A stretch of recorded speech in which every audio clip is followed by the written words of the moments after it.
it was a great way to get things started yesterday. A classic game to open things in the afternoon contest, and Great Britain flexing its muscle in the night game. Yeah, it was a blast. And I got to say, we talked about this a lot yesterday. We're just so excited to be back on the international stage. It's been 5.5 years, 2 good games yesterday. Again, last night, Bruce Bochy using all his pitches, trying to get some work in. But 2 good games to kick this thing off. So today, the winners from yesterday have moved on. Spain will square off with the Czech Republic. That's game number 1. We're getting set for those 2 teams right now. And again, it's 2 teams that don't really know a lot about each other. They did square off in some exhibition matchups prior to the start of the Classic qualifier, but there's a lot of unknowns coming in. Yeah, there really is. I mean, that's the big challenge with these qualifying events. You just don't have a big book on certain teams. And again, we saw this yesterday. We saw Czech Republic. We're going to see Germany tonight as well. They were in attendance yesterday, getting as much as they could on the Spanish team in the afternoon game. Let's take a look at the format for these World Baseball Classic qualifiers here in 2022. We've got a pair of 6-team pools, one here in Regensburg and the other coming up in about 2 weeks in Panama City. The top 2 teams from each of these pools will move on to the main WBC coming up in March in pool play, 4 locations across the globe. This pool, a modified double elimination tournament, so if you lost yesterday, you're still alive, you'll play tomorrow. Teams here seeded based on their national program rankings from the World Baseball Softball Confederation, and the first and second place teams, as noted, will move on to the 2023 main WBC. So here is how things look after day 1. Spain, the winner in that first matchup yesterday over South Africa, moving on to square off with the Czech Republic. And we got a great one set for tonight with this power-packed Great Britain squad. Scored 14 runs yesterday. Moving on to take on Germany, the host nation tonight. We're expecting a sellout crowd as the German fans have turned out in force today for a Saturday afternoon game. That's going to be a lot of fun tonight. Yeah, it's going to be a blast. We know it's sold out. Obviously the host nation here, and their roster is full of talent too. And it's funny, Tyler, you talked about this yesterday. The Czech Republic team was that team that is kind of it's the unknown, but you said that they'll gel going up against this Spanish lineup today. This is the starting lineup for Spain. 1-0 after yesterday's victory, a 5-4 thriller. They held on to knock off South Africa. It's a former big leaguer, Angel Beltre, who leads things off. Angel will be followed by Noel V. Marte, the stud young shortstop in the Cincinnati Reds organization, who was on yesterday with a couple of walks, stole a base crucially in a big moment, and scored the eventual lead-giving run for his team as Spain held on late. Then it's Justin Connell, who was a monster yesterday. 3 for 4, a homer, a double, 2 runs batted in, 2 runs scored. He's the DH. Jesus Uster, he's the first baseman, bats cleanup. Chris Kritzer is in right field. Edison Valerio's at third. Lester Galvan in left. Gabriel Lino, the veteran, is the catcher. And Oscar Angulo is at second base. These 2 teams led by managers with very interesting backstories. And there you get a look at Pavel Hatim, who we were talking with the media representative from the Czech Republic today, and we said, oh, what does he do back home? He's a neurosurgeon. How about that? Like, what? Okay. I talk about baseball on the TV. He's a neurosurgeon piloting this squad. Nelson Prada on the other side, his team already 1-0 to get this thing started. He's at home right now, at home plate, I should say, not at home, but he's exchanging lineup cards there with his counterpart, Pavel Hatim. And we got a chance to talk with Nelson after that victory yesterday, and yeah, I think he was even though it was a little bit of a scare put into that Spain team yesterday with a 5-4 win, I think he felt like, no, that's the type of game that we wanted to win. Yeah, I think too, getting the feel for his team, what he has, and for them too, to gel. And it was good getting a chance not only to talk to him, but some of the players, obviously Medrano, the starting pitcher, and then we also got a chance to talk to Justin Connell yesterday. And what a fascinating story. I'm looking forward to diving into that. But there's just so many storylines for these managers, some of the players, and the link and the heritage. Where do they come from? Obviously, guys on Team Spain, not born in Spain, but they do have that heritage. So it was just good to hear him and some of the emotion coming out of that.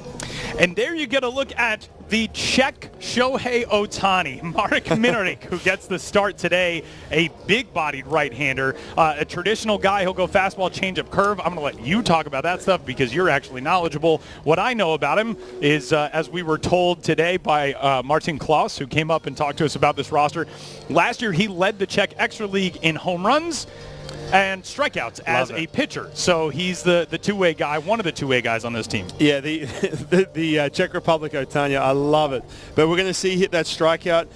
Some of those strikeout numbers go to work. But he had some time with the Phillies in his prime. He was low 90s, 93, 94. He's still sitting upper 80s, can touch 90 on the fastball, up and overhead, and this is who's playing behind him. This is a Czech Republic team that has been together for a very long time. You've got Menšík in left, Dubový in center, Chlup in right. Kubica is at third base. Wojtek Menšík, who is Matej's brother, he is at short. Jakub Heitmar at second, Martin Mužík over at first. Martin Červenka is behind the plate, and he and Marek Minarik have known each other for a really long time, and what we have learned is when Minarik is most comfortable, it's when Červenka is behind the plate. They grew up together. They've played in club ball together back home in the Czech Republic for a long time. So this is a battery that knows each other really well, which we have discussed is not the case for a lot of pitchers in this tournament and catchers. No, it really isn't. When you have someone behind the dish, and this goes if you're pitching in the big leagues, in the minor leagues, on the world stage, when you have someone behind the plate who understands you, knows you, kind of has that same feel about what pitch you want to go to and what count, man, it makes a huge, huge difference.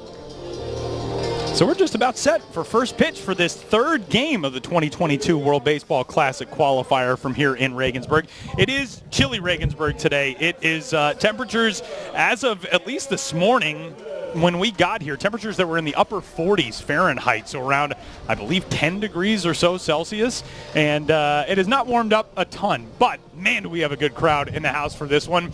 And this, of our two games today, this is supposed to be the small crowd because tonight we've already got a sellout on the books for Germany and Great Britain. Hopefully the rain will cooperate, but it's actually turned into a pretty nice-looking afternoon as the first pitch is fired in at 147, a fastball for a strike from the big right-hander Minarik, and we are underway here in Regensburg.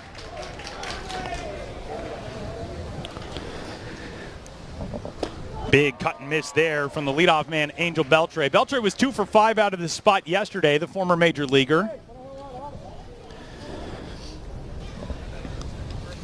who stands in and waits as Minarik going to work quickly. Nearly put him down on 3 pitches, just missed. He's got that good tempo working. You mentioned having that relationship with Červenka behind the plate. It's a different look, too. He's big body, like you said, up over the top. It's a tough look. Over to first, and Martin Mužík has got it for an easy out. 1 up, 1 down. Again, we talked about this a lot yesterday. If you're just tuning in for the first time, you know, whether you're from around the world, this is important too. Look at the pitch count has to be a key here because there's a lot of limitations. You throw 85, you are done. That's basically the cutoff point. You cannot pitch beyond that. So it's going to be interesting too. And again, a lot of these teams, they play a little bit different. We saw this last night with the Great Britain team. They kept guys to an inning. Obviously, Bruce Bochy just wanted to get some of the younger guys some work in. But that's a big part of this tournament. There's a swing and a rope out to left field. That's going to be a base hit, the first of the day for Spain, and the first of the World Baseball Classic qualifier for the top prospect on this squad as Noelvi Marte serves one out in the left. He's got a knock. It's a one-out single for Spain. And one of the biggest prospects in the game today. You are going to see Noelvi Marte in the big leagues very, very soon. Look at that swing, staying inside that ball. And again, I wouldn't be surprised too, Tyler. We see some fireworks out of that bat today, next couple days for sure. So with 1 on and 1 out, it brings up yesterday's hero, Justin Connell. Justin Connell, born in Barcelona, and you look at his baseball background and you see that he came out of American Heritage High School in Florida, and you might think that he is a guy who spent all of his life in the U.S. and maybe was just born in Barcelona. He spent 9 years living in Spain as a kid, and we talked to him in the post-game press conference yesterday as he lines this single back up the middle. I said, how is your Spanish? And he switched into Spanish instantly, as impressive. Smooth as possible.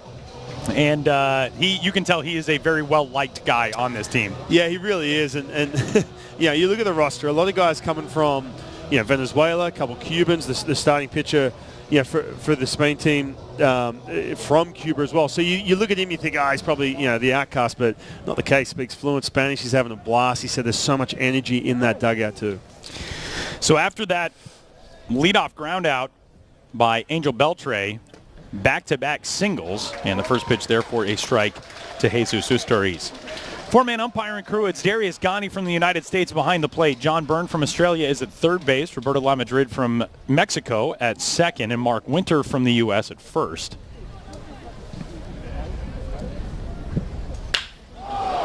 Driven well, left center. On the run, both Dubovy and Menchik, and that one gets out of here. We have talked about how well the ball carries at this ballpark, and Jesus Usturiz fires a first big shot across the bow for Spain. It's a 3-0 lead in the first. Wow, that ball's crushed, wasting no time in this first inning. Usturiz, couple guys on, jumps all over. They've been aggressive against Manarik early in this game, getting that fastball up in the strike zone. See you later. Man, 3-0. We're not used to seeing that early on. We talked about this yesterday. Usually it takes a little bit to get that feel, who you're facing, what do you got?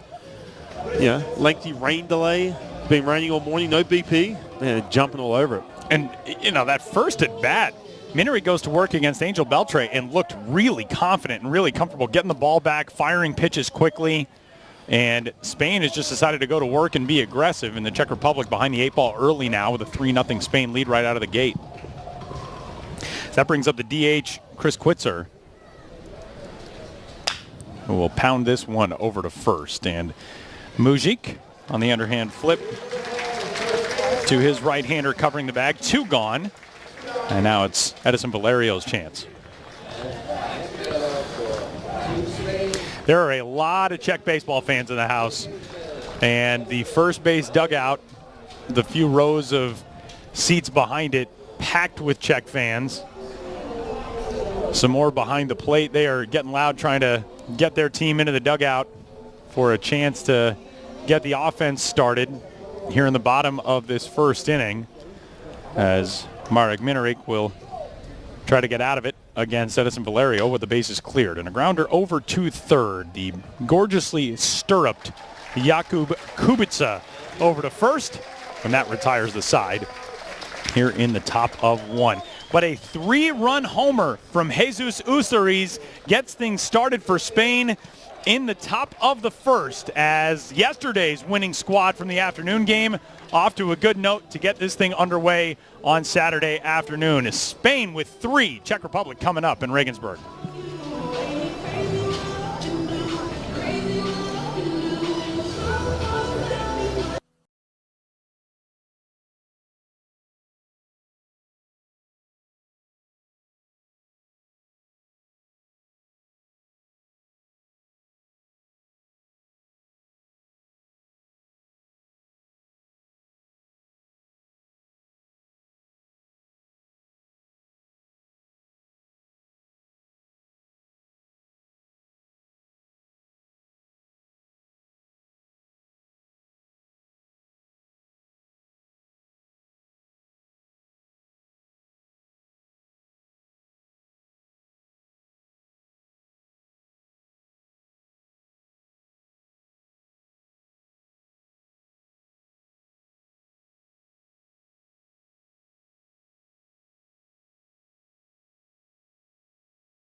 Starting lineup for the Czech Republic in the first game for this Czech squad here at the 2022 World Baseball Classic qualifier, as announced by manager Pavel Khadim. It is Wojtek Menšík to lead things off. Then it's Petr Zima, the designated hitter, is right behind him. Marek Hlup is the right fielder, batting in the 3 spot. Martin Červenka, who is a name that may be familiar to U.S. baseball fans. We'll talk about him. He's the catcher cleaning up. Matej Menšík is the left fielder, batting 5th.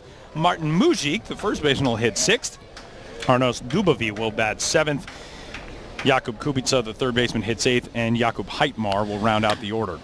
And first pitch swing and a drive off the bat of Menšík into center field. It chases Beltre back, and that ball's gone!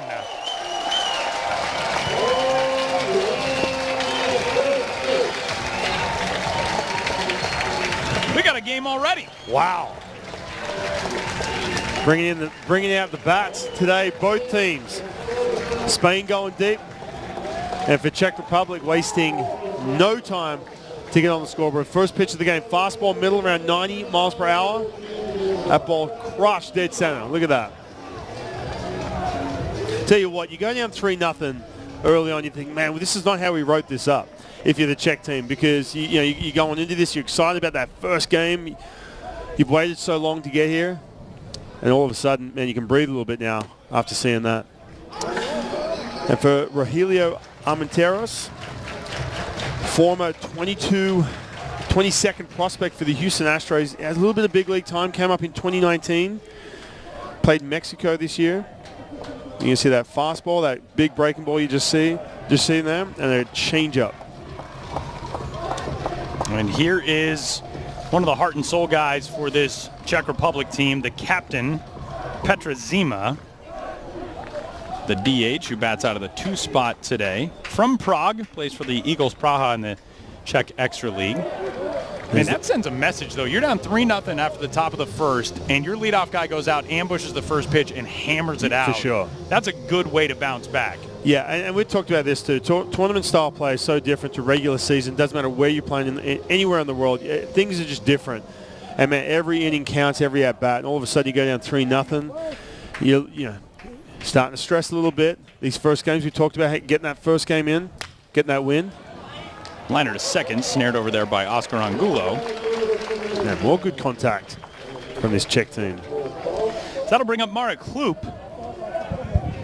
Hlup is sort of the Czech Henry Scrimshander for any fellow baseball book-loving nerds. He's kind of got an art of fielding storyline. He went to NC State out of high school. And yes, I know there was no D1 offer for Henry Scrimshander in the art of fielding. But then he ended up at North Greenville University, a Division II program in South Carolina. He was the conference hitter of the year this year, led his team to the Division II National Championship. They went 54-10. And he put up obscene numbers at the D2 level. There's a lot of collegiate talent. There are a few former pro players on this roster, but this is a young Czech group that has played together for a really long time. And we'll see how they respond to that big start for Spain in the first. They've already responded with 1 run as the count's 1-1 on Hlup. It's interesting, too, hearing that little connection they had for Czech players to North Carolina. NC State, another kid.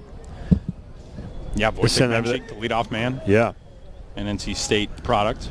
As that pitch is down and in. Mike Griffin, who is the former head coach of this national team program, he's got some North Carolina connections. And we were talking with Martin Klaus, the sort of press attaché, if you will, for this Czech Republic team. And he said, Mike Griffin's the guy who gets our guys seen by people in North Carolina, especially. When he gives a recommendation, people know, oh, this guy's going to be good.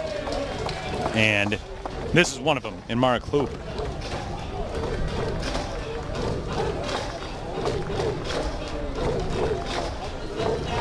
Hlup, one of the younger guys on this roster, but like I said, this is a young roster. He just turned 23 back in January. 3-1 on him as he works out of the 3-hole here against Armenteros. Man, this is a great atmosphere already. A rain-delayed game that these fans were anxious to get underway, and the sun has come out for the first time really today here in Regensburg as that ball's torched foul into the bullpen. Man, there's been some good contact. Yeah. Surprised. I mean, that's a good fastball. Talking upper 80s, 90. Big breaking ball as well. Seeing it really well, this Czech team. No dramas, man. Going down 3-0.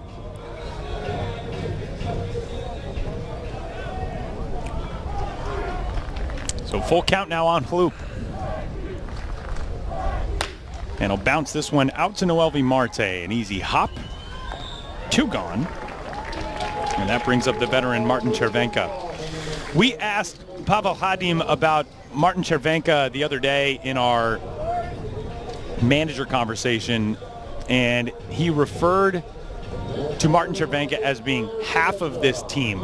He said, without him, we're missing a lot. And it's not just, oh, he's your catcher and he's a big bat, he's your cleanup guy, but what he means to Czech baseball. And, you know, Martin Klaus said, when he was describing guys in this lineup, he said, oh, Martin Chervenka, he's the best-born Czech player, the best Czech-born baseball player ever.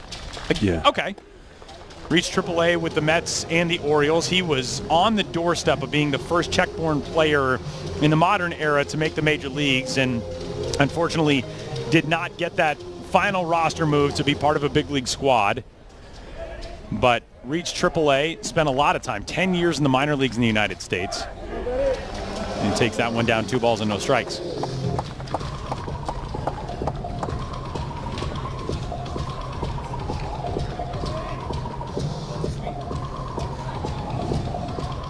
Hitters count here for him at 2 balls and no strikes.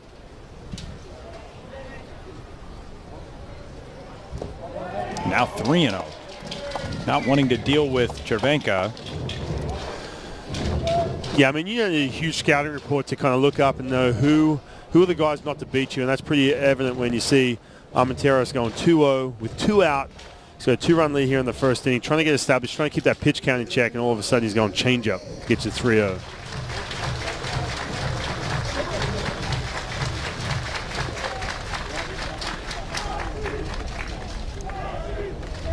Into the windup. 3-0 is down the left field line. That's foul.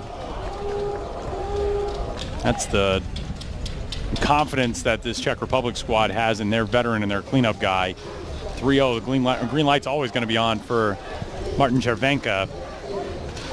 There's another player on this squad, Martin Chervinka, Cervinka.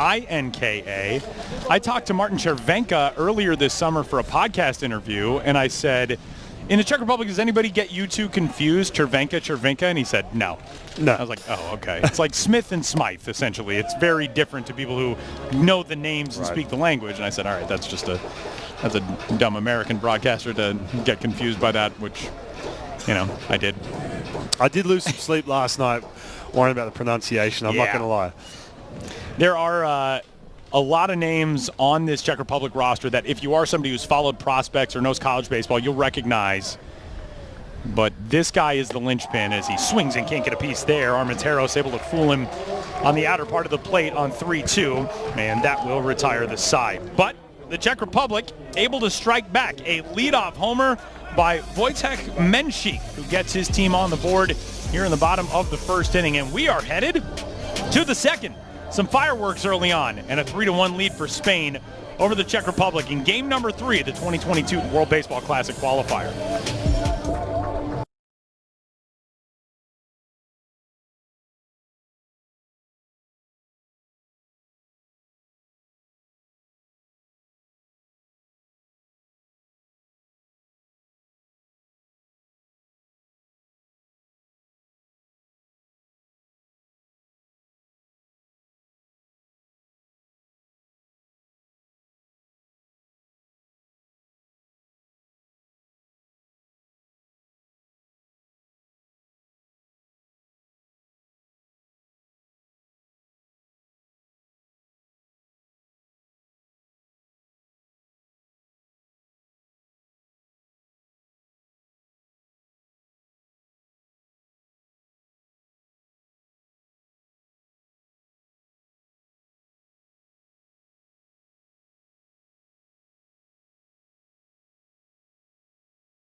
Top of the second inning, Spain with 3 runs in the first on a 3-run homer by Jesus Usturiz. The Czech Republic with response on a leadoff homer by Wojtek Menchik. And we go to the top of 2, and we'll see how this game settles into a rhythm as Lester Galvan will lead things off for Spain. Left fielder, the first man into the box to face Marek Minarik. Then it is the catcher, Gabriel Lino. And the second baseman, Oscar Angulo.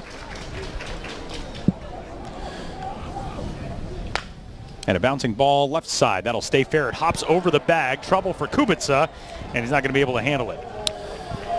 Yeah, it's really important for Minarik in this inning just to settle in. You come out of the gates, you're excited, you're obviously representing your country. First time on this stage for a long time. You give up that 3 spot, you get rattled a little bit, facing some good hitters. You just got to settle back in. Obviously the error to start this one off. Just press the reset button a little bit. Take an extra breath. Keep doing your thing. Try and settle in as quick as you can. So here's the catcher, Gabriel Lino. Went 1 for 4 yesterday.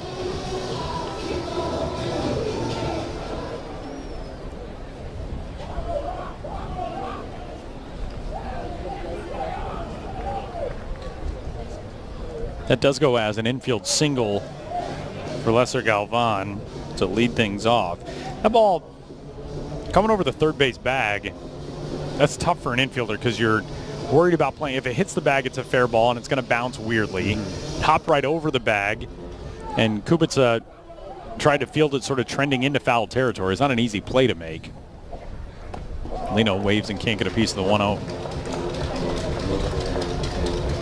Yeah, slow roller like that. And also, too, regardless of the speed, you do have to rush, and you kind of have to make that split-second decision. Say, all right, am I barehanding this thing? We're going to try and come around it, especially when you mentioned, too, the angle over that bag. Decided to barehand it, just couldn't get that grip. Maybe a little bit of weather, too, involved. Obviously not the rain, but just still the cold. Tough to get that grip. The field staff here has done an awesome job. I mean, you would not know, aside from the fact that everybody's bundled up in the crowd, I don't think you would know that we've been dealing with rain for the better part of the last 2 days. Murray Cook and his crew, incredible work from them as always. Yeah, it was hammering this morning. Mm-hmm. It was coming down really good. 2-1 swing and a miss. Good changeup right there from Minarik. It's that swing and miss. We talked about leading the Czech league in strikeouts. Getting to 2 strikes. Both these teams are going to be aggressive.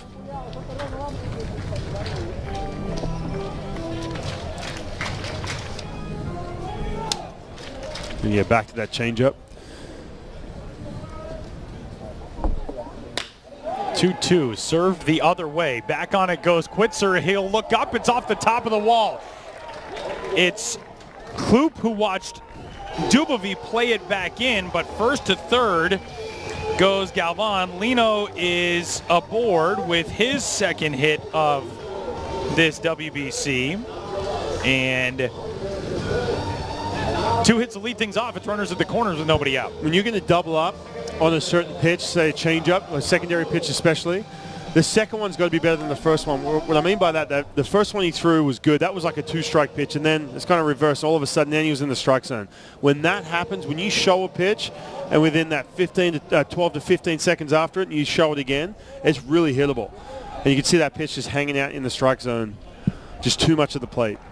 So a big chance here for Oscar Angulo, who was 1 for 3 with a walk yesterday out of this same spot in the order. He singled in the second inning, walked in the fourth, was retired on groundouts in his next 2 trips to the plate as Spain tries to erase the run the Czech Republic got back in the bottom of the first. And this may get the job done. Kloop comes in, setting up behind it, makes the catch. Tagging at third is Galvan. The throw cut off, and that sacrifice fly makes it a 4-1 lead for Spain in the second. Angulo doing his job.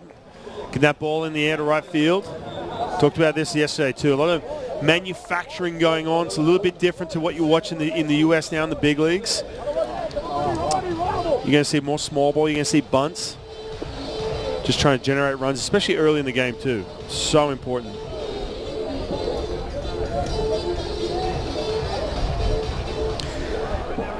So that'll turn the lineup card over, and Angel Beltre steps in and bounces one right back to Minerick. A chance at 2, but they can't get the first one. The errant throw sails into center, and it will be 1st and 3rd again for Spain in the second. Wow, what a break for Spain in this situation. Minerick not helping himself out at all. You got 1 out, and you have the toughest part of the lineup. There's that change up again. You had plenty of time too. This happens a lot. You can see his body weight going towards third base, and that ball just sails on him. So the error, instead of getting the Czech Republic a second out and maybe finishing the inning, instead sends this thing to Noelvi Marte with 1 out, runners at the corners, and Marte coming off his first hit of the qualifier last inning. Marte's going to get pitches to hit in this situation. You can't really pitch around him. Yes, you have an open base. But you can't start loading the base up with Connell coming up, and the guy went deep in the first inning. Your star is right after him. Guy you're real familiar with, the pitching coach for this Czech Republic team, John Hussey, fellow Australian. Yeah. It was odd, man. We were talking to the Czech, their manager yesterday, and diving in. Obviously, he's got that thick accent. Yeah. And all of a sudden, hear this, "Hey, g'day, mate." I was like, hold on a minute. Repping his Czech Republic hoodie. Marte down the line and left. He's got another base hit, and he's going to add to this Spain lead. In from third is Lino. Beltre is into third. It's a 1-out RBI double for Noelvi Marte, who's 2 for 2, and Spain makes it a 5-1 game in the second. Man, just too hittable, too easy for a guy like Noelvi Marte when you're sitting that fastball middle of the plate. Look at this. He's starting to ease in to where he's at. Wearing that Team Spain uniform. I saw him yesterday. He's a little off time early. You see, you might see a pitching change right here. Yeah, that'll do it for the big right-hander, Marek Minerick, who got the nod in game number 1 for his national team, and unfortunately will exit this game after an inning and a third. Czech Republic's headed to the bullpen. We'll tell you about the new arm when we return.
Bottom of the first inning, it'll be 5-6. Bottom of the second inning, it'll be 5-6 and 7 for the Czech Republic, trailing this Spain team by 6 runs after an inning and a half. Not the start that Pavel Khadim and his coaching staff were hoping for, but still a lot of time to work with, and it'll be Mate Menchik to get things rolling here in the bottom of 2.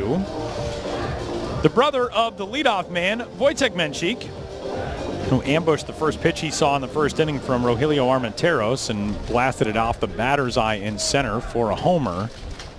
Czech Republic trying to dig deep and climb back into this game as the first pitch of the bottom of the second is ball 1. Got to give a shout out. We're obviously doing this broadcast, MLB.com, MLB TV, World Baseball Classics official YouTube and Facebook channels. We got tagged by Vladimir Klup, who's doing the game on Czech TV. He's sitting in his remote broadcast booth, watching the video feed, doing the broadcast. Very cool stuff. So good luck to Vladimir today. I know it's not the game he was hoping to be calling as of right now, but just the bottom of the second. 6-run game. You got plenty of time. They're good. All kinds of time to work with here today. These Czech fans, man, if I was not calling this game, I'd be hanging out on that first base side with the Czech supporters group behind the dugout. They've got the Menchik chant going. All in their Czech jerseys, too. Look at that. Very cool. This Czech Republic national team program is dedicated to building things from the ground up in a way that few other national team programs, especially in Europe, are approaching their foundational elements. And it is fascinating. When we talked with Pavel Khadim, Ryan, you asked him about, the trends in baseball in the States right now with driveline baseball and the certain types of workouts and pitch tunneling and shaping and how pitchers are building themselves up and hitters and all that. You said, does that stuff filter through over here? Do you get that? And he said, yeah, we're starting to try to implement that stuff with our guys at 12 years old. Yeah. For how they train, what they eat, how they stretch, lift, work out. That's incredible to me. They're trying to lay the groundwork to build something that's very sustainable going forward. We started to talk about this a little bit on the broadcast last night about, first of all, velocity. And from a pitching standpoint, obviously being a former pitcher, I dive into it pretty hard. But one thing you notice with the best countries in the world, obviously USA, in Latin America, the countries down there, and in Asia, in Japan, Korea, the big difference is, from a pitching standpoint, is just purely velocity. You come into a situation like that, and you've seen it too, Tyler, you cover some of the junior tournaments, you'll have this, you put these countries, this pack of countries that have plus velocity, and these other countries, I'm talking Australia and Czech Republic, etc., they just haven't seen that velocity at all. First of all, from a hitter standpoint, you just don't see it. And second of all, you just don't develop that way. So to hear him say that was refreshing. You have to start, I'm not trying to get crazy here, but you have to start young in building that foundation. One thing I was really impressed with what he said was the foundational point. It's about from the ground up. It's not just about doing doing drive line with their weighted balls and everything else. That's part of it, but that's the last 10%. For kids that young, you want to build that foundation first from the ground up. That lower half, get them strong, get them rotational. So it's exciting to hear that. It really is. It's something you know a lot about, doing coaching work with younger players, and it's become so much a part of the fabric of baseball these days. And it's crazy, man, because what kids are doing now in this game. I did the U15 Baseball World Cup a few weeks ago in Mexico, and in talking with Drew Breezy, the USA Baseball manager squad that ended up winning that world championship, he told me they had 6 players on their roster. They had an inter-squad workout at Tempe Diablo Stadium, the spring training home of the Los Angeles Angels in the Phoenix area in the U.S. state of Arizona. 6 pitchers hit 90 miles an hour. That's amazing. On a U15 team, 14 and 15-year-old. 30 years ago, if you had a major league staff, you would have been thrilled to have 6 guys who could touch 90. It's unreal. It's unreal. And you see these viral videos now of 17-year-olds, pumping up in 90s. He's just like, wow. But it's a different scenario. It really is. It's a different generation, and we all know velocity reigns king. We see it in the big leagues. Guys hitting triple digits like it's nothing. It used to be, if there was that one guy hitting triple digits, it's like, whoa. I remember Joel Zumaya back in the day with the Tigers. Like, man, he's like 100, 101. Now it's just common throughout the big leagues. Kyle Farnsworth. Exactly. Those guys. I do remember, when I was a kid going to big league games, if you saw a guy top 95 on the in-stadium radar gun, it's a big cut and miss there by Martin Mujic, you thought, like, man, this dude, what a monster. This guy can hit 97, whatever it is. Now everybody does that. Yeah, the bar has definitely been raised. And it's one thing, too, and, again, going back to, sitting there talking to the guys from the Czech Republic, it's one thing, we see this a lot. Everyone talks about it's all about velocity. Again, that gets you on the map. But it's also about being sustainable as well. How do you stay healthy? And he brought that up to me, which was really good to hear as well. Okay, yeah, sure. You want guys to be able to throw hard, but can they sustain that?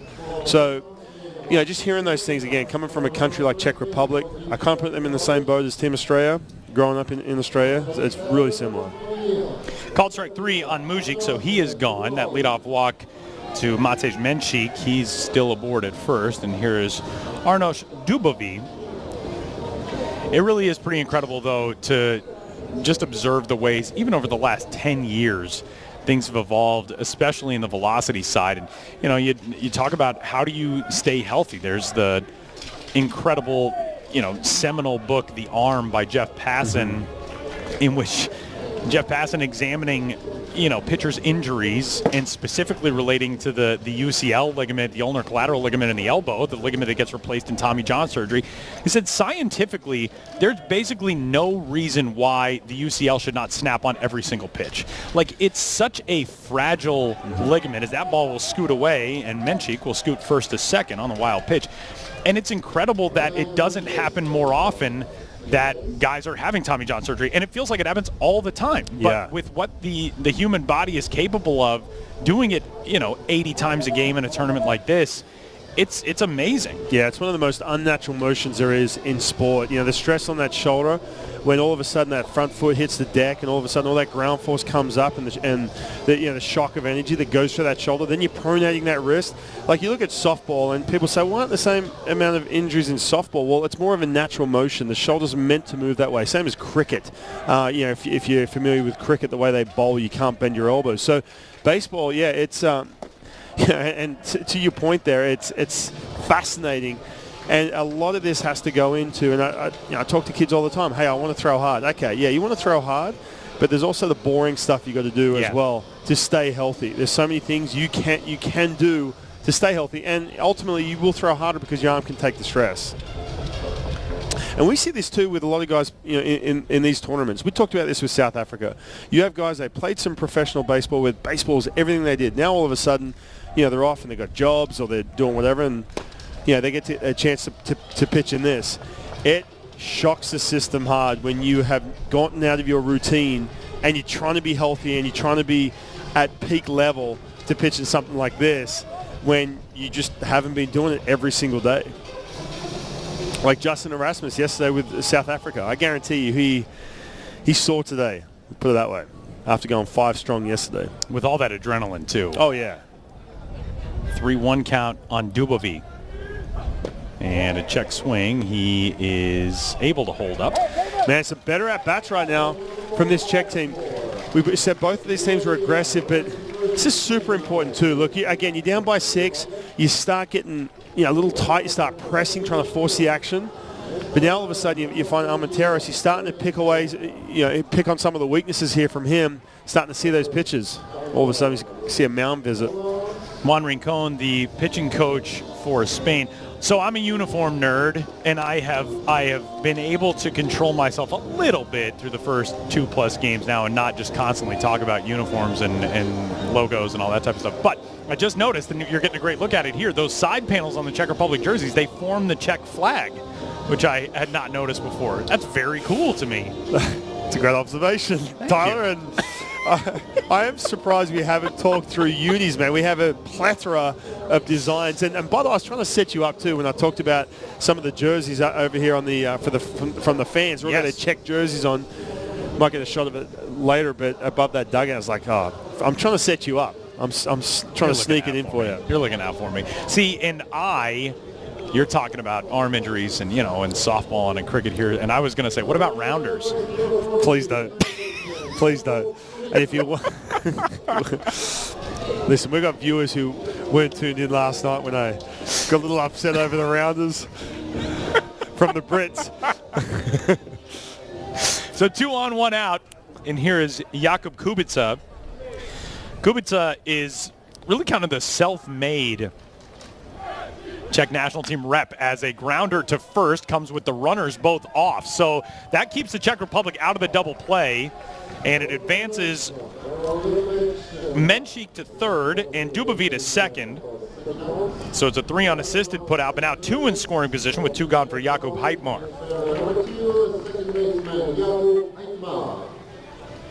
If you can get a couple of runs in here, that's a huge response. Yeah, Spain put 3 on the board in the first and 4 in the second. But if you get a couple of runs here and you get a shutdown inning, then you feel like you're right in the game. Right now, it's kind of teetering on the brink for the Czech Republic. But a big spot for Heitmar. Yeah, for sure. And trying to utilize bottom of that order, trying to maybe get a little hit and run, just put something in play, get back to the top of that lineup. Heitmar, a former pro player, 2008, he spent 33 games in the Minnesota Twins minor league system. Played for the rookie-level GCL Twins in what was the Gulf Coast League back then, a complex-level league.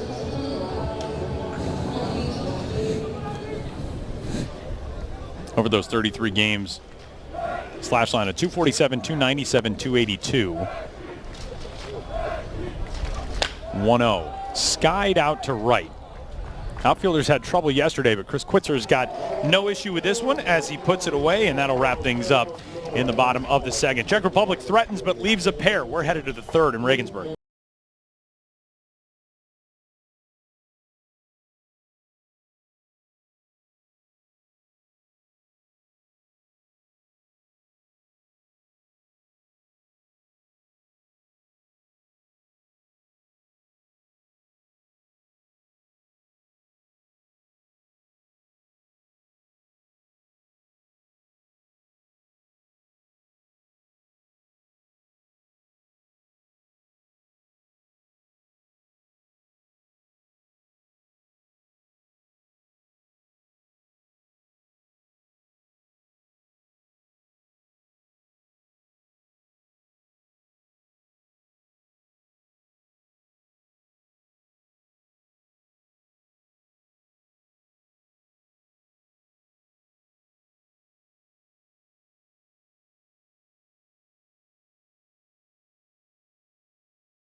The environment is so festive. Microphone 1 2 1 2. Pack the whole place. The fans here enjoying what they're seeing at this time.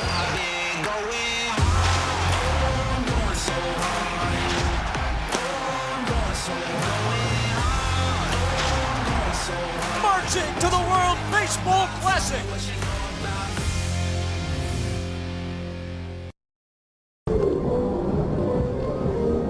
It has turned into a sun-splashed and pretty nice little afternoon here in Regensburg in the German region of Bavaria. Day number 2 of the 2022 World Baseball Classic qualifier. Tyler Mon, Ryan Rowland-Smith. We're headed to the top of the third inning. It's been an impressive start for Spain. They've got more runs through their first 2 innings today than in their victory yesterday over South Africa, in which they held on late for a 5-4 win. There's that Czech supporters group we were telling you about last inning. Guys up above the first base dugout getting loud for their team as we head into the top half of the third. New arm into the game for the Czech Republic is Daniel Padishak. Daniel Padishak goes to Charleston University. That's interesting. We're talking to, like you said, Martin, the media guru, I feel like. Man, he was good. Martin Klaus. We thought he was going to come up, run through the pronunciations, piece out of here. He stood around for 20 minutes. It's great. Gave us background stories, jobs that guys have. He was amazing. It was great.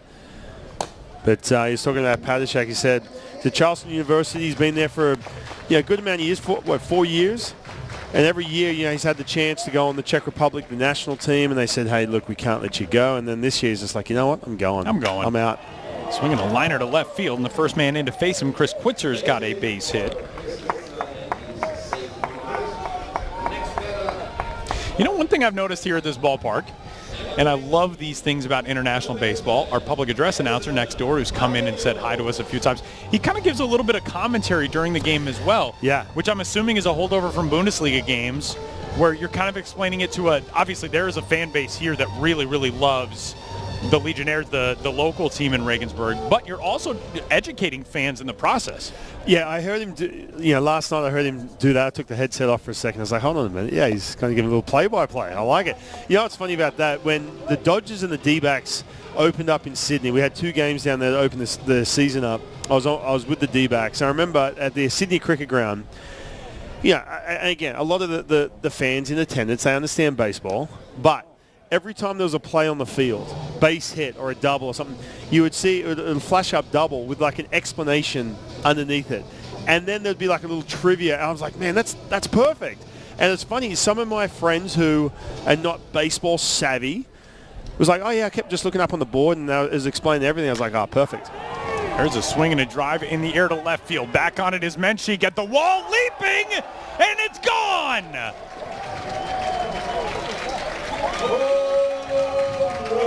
Edison Valerio hitless yesterday. 2-run shot, and Spain is roaring on day number 2.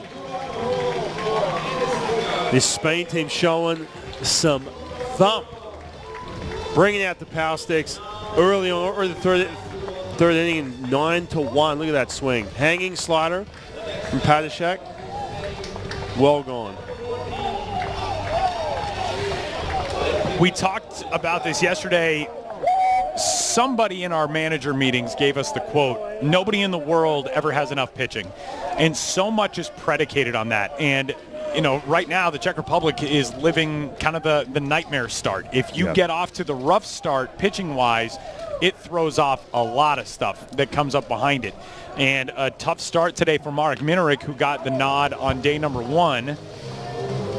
And now you're in sort of a world of hurt here early on if you're the Czech Republic. And that's tough because this was one of the teams when we were coming in, I told you to keep an eye out for, because they've been building something that they're trying to make so sustainable there. And these players have played together for such a long time. Really felt like, oh, this group has a chance. And obviously, it's the 3rd inning of day number 1 for the Czech Republic. They've still got a shot, but not the start that they wanted. When you sit and map it out when you're the coaching staff and say, all right, okay, Minarik, he's our guy. You're going to assume he's going to get deep enough in this game. But you have to come up with that plan B. All right, if all of a sudden, if the wheels fall off, which they did, and you map it out a little differently, you have to say to yourself, okay, what's the strategy? What's the solution? You got to look and say, okay, how many days do we have in between? Do we just roll everyone out like Bruce Bochy did? Try and get everyone a little bit of work, maybe an inning, see what we got, see how everyone looks for those next couple games, for the next couple games. But man, it is tough. But it is double elimination, like you said. You have to press that reset button. You go down today and go back out there and get that first win next time out, and you're still alive.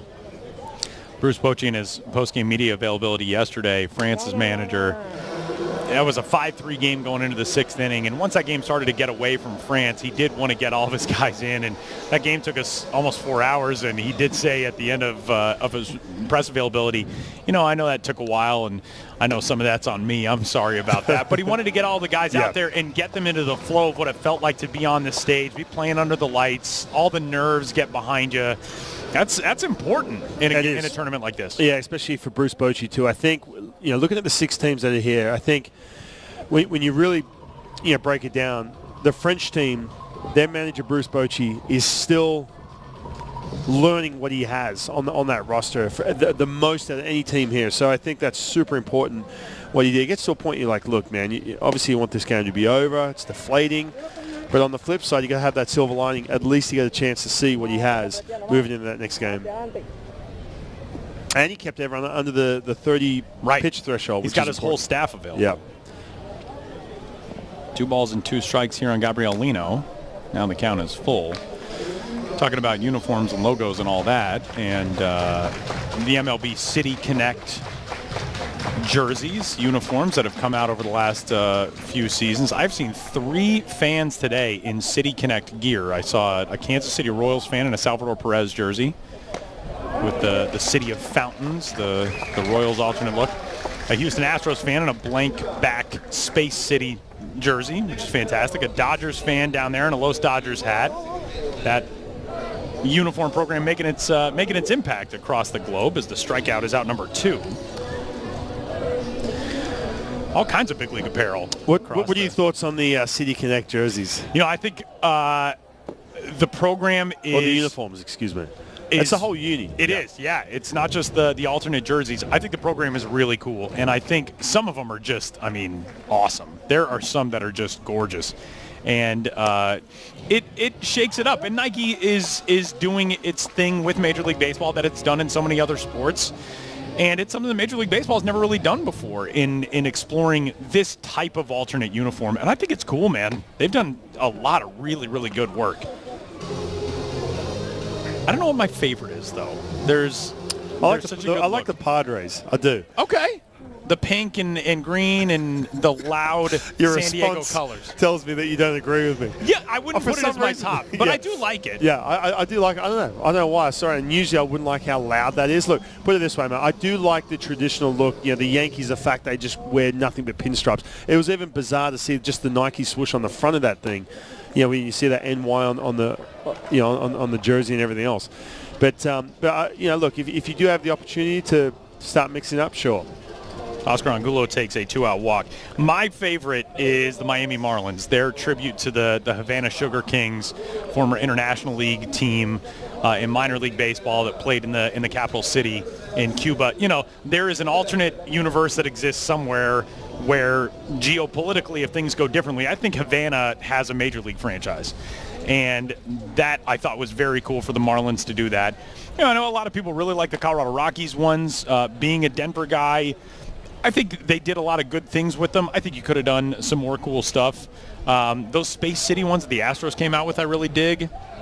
The Mariners next year, I believe, are one of the final teams to be rolled out, as this one's lined foul down the left field side. Not wild about the Brewers look. I think the Royals ones are good. Everybody's down on the Cubs Wrigleyville ones. I like those. I think they're cool.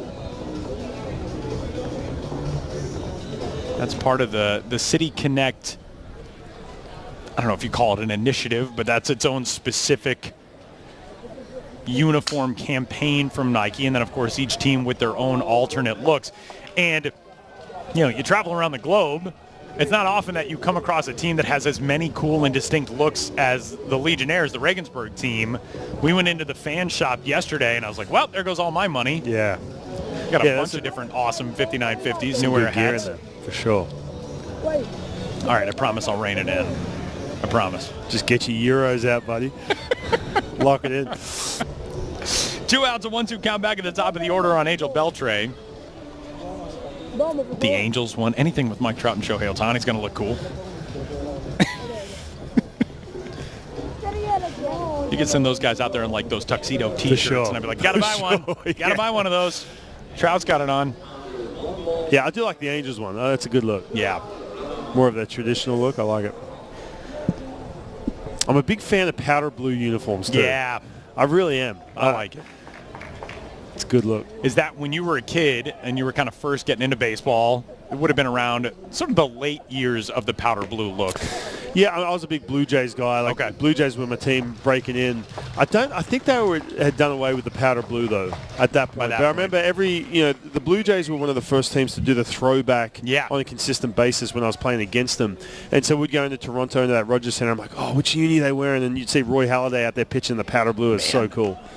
2-2 up high. 3 balls and 2 strikes on Beltre.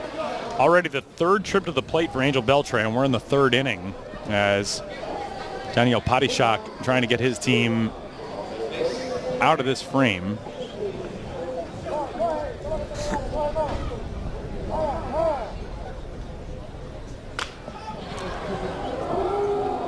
Tell you what, anywhere I pitched in the AL East, it was always tough regardless of the uniforms. One of those teams, the Baltimore Orioles, we're going to have Adam Jones One of my ex-teammates, and then he got traded to the Orioles. It's always a tough matchup facing him. I'm looking forward to talking to him next inning. I am so excited to talk to Adam Jones. It'd be cool to talk to any, former big leaguers here taking in these games, but he has the defining World Baseball Classic moment. He was the guy in 2017 who helped spark the U.S. to its first ever World Baseball Classic championship, and we'll talk with Adam Jones coming up here next inning. 3-2 is swung on and missed, and that will do it for Spain here in the third. But the world's number 19 national team puts on 2 more, and the lead sits at 8 as we head to the bottom of 3.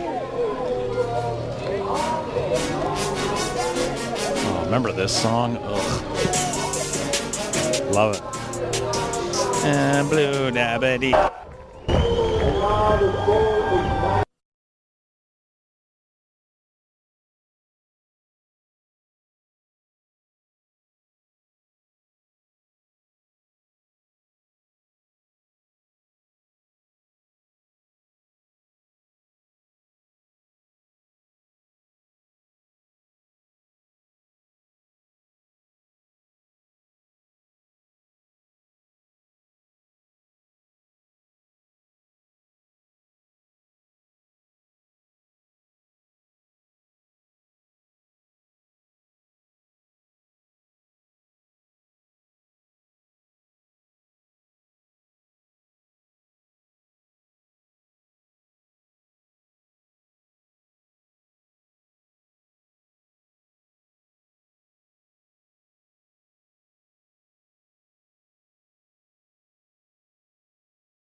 Bottom of the third inning, it has been all Spain so far this afternoon, a 9-1 lead over the Czech Republic, but it'll be the top third in the order for the Czech side as we head into the third.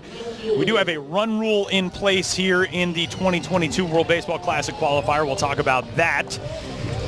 If the losing team has batted at least 5 times through the 5th inning, 15-run-plus lead will result in an early completion of a game, and it's 10-plus through 7. So it's something to keep in mind. Right now, a lead of 8 runs for Spain over the Czech Republic. So they're a little ways away from potentially wrapping this one up early, and we would have to go into the 7th for a 10-run-plus lead. But first pitch is away to the leadoff man, Wojtek Menšík, to get things started in the third.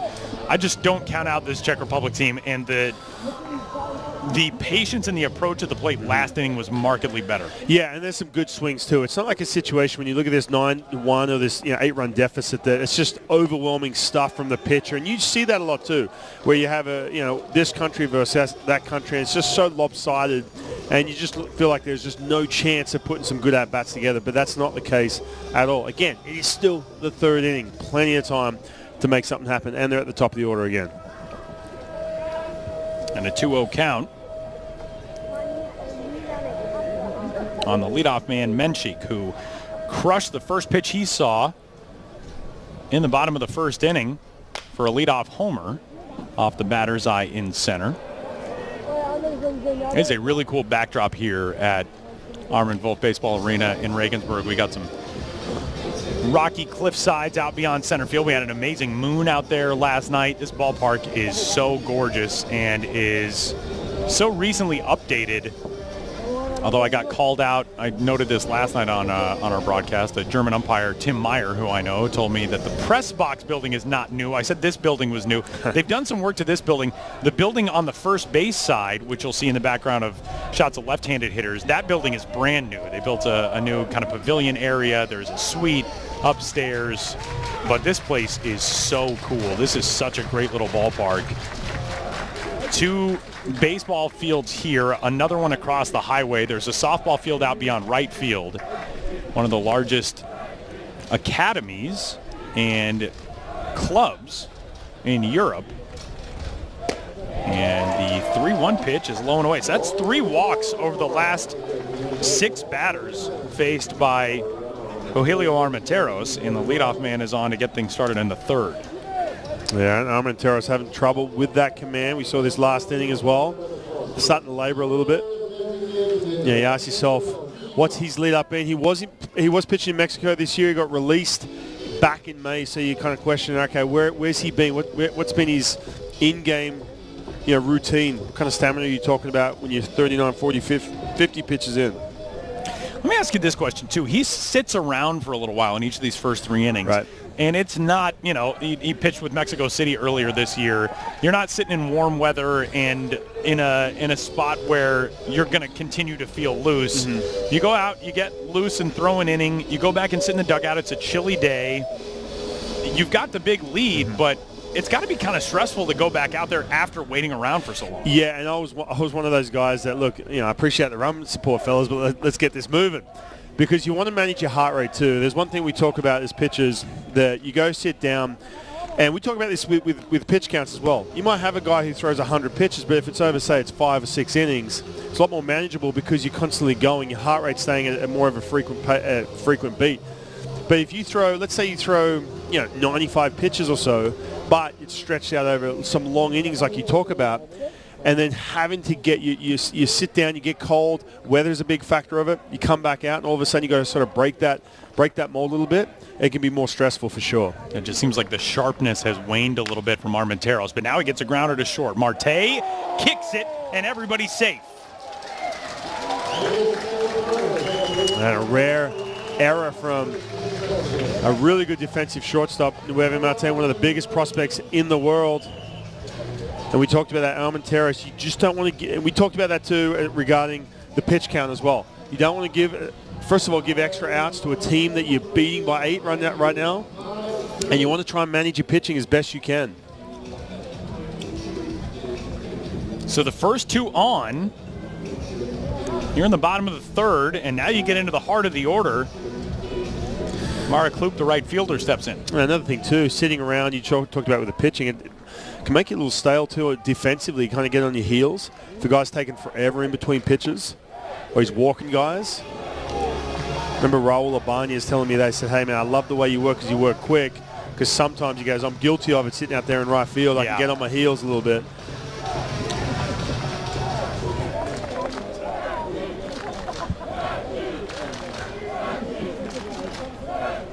That big Czech supporters group beyond the first base side, they got something to be fired up about now. You can just throw the headset down, go and have a beer with them. You sure? Yeah. Yeah, appreciate it. Just one? 0-1. Maybe playable. Lino will give it a look, and that was actually off the guide wire of the backstop netting. It's a big opportunity here. Look, we talk about still being early. You're not going to make up the 8 runs right now, but at least just take a chunk out of that lead. At least get back in the race a little bit. Remember, it's double elimination. You don't have all week to figure this out. Put up a couple runs here, couple runs there, and you're back in business. Yeah, just chip away if you're the Czech Republic. That's the thought process right now. And on the other side, if you're Nelson Prada, I feel like, and there is a right-hander throwing in the bullpen down the left field line for Spain, I feel like the thought process is probably, you don't want to let the Czech Republic start feeling like they're making some headway getting back into this game. Because if Armenteros scuffles a little bit, you got an 8-run lead. Go out and get him. Mm-hmm. You can keep him for the next few days. Although he's coming up on 50 pitches. He's at 45 on his next one. you don't want to let this Czech Republic side feel like they're making progress and being able to fight their way back in. For sure, and you know, a couple things to think about when you're looking at this. First of all, Armenteros, they can handle him. And what I mean by that is they're getting good at-bats in. They're seeing all these pitches, good swings off him. Popped him up. Armenteros is the one closest to it, and now he will be called off by Valerio, but the infield fly rule was on anyway. That's a big out for Spain right there. You can see Armenteros starting to labor a little bit. The bullpen's getting going. Only slowly, though. Still got some time until whoever's down there warming up, we can't see from here, is ready. That's a big out right there. Big chance to do something with none out. Keep putting the pressure on. Gets a pitch to handle. Runners can't move anywhere. So another big opportunity for Marcin Červenka.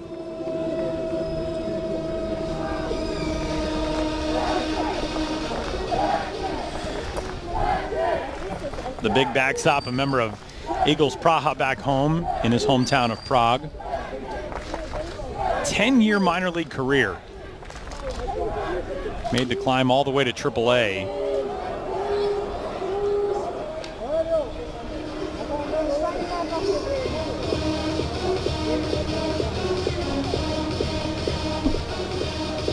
Finds himself in an 0-1 count here.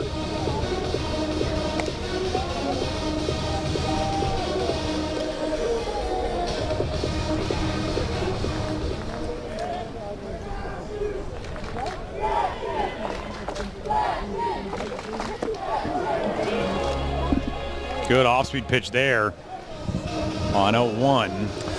And the guys having the most trouble against Armenteros is the best player in this lineup. Yeah, strikeout in the first inning for Červenka, finds himself down 0-2 here. It's a good changeup there.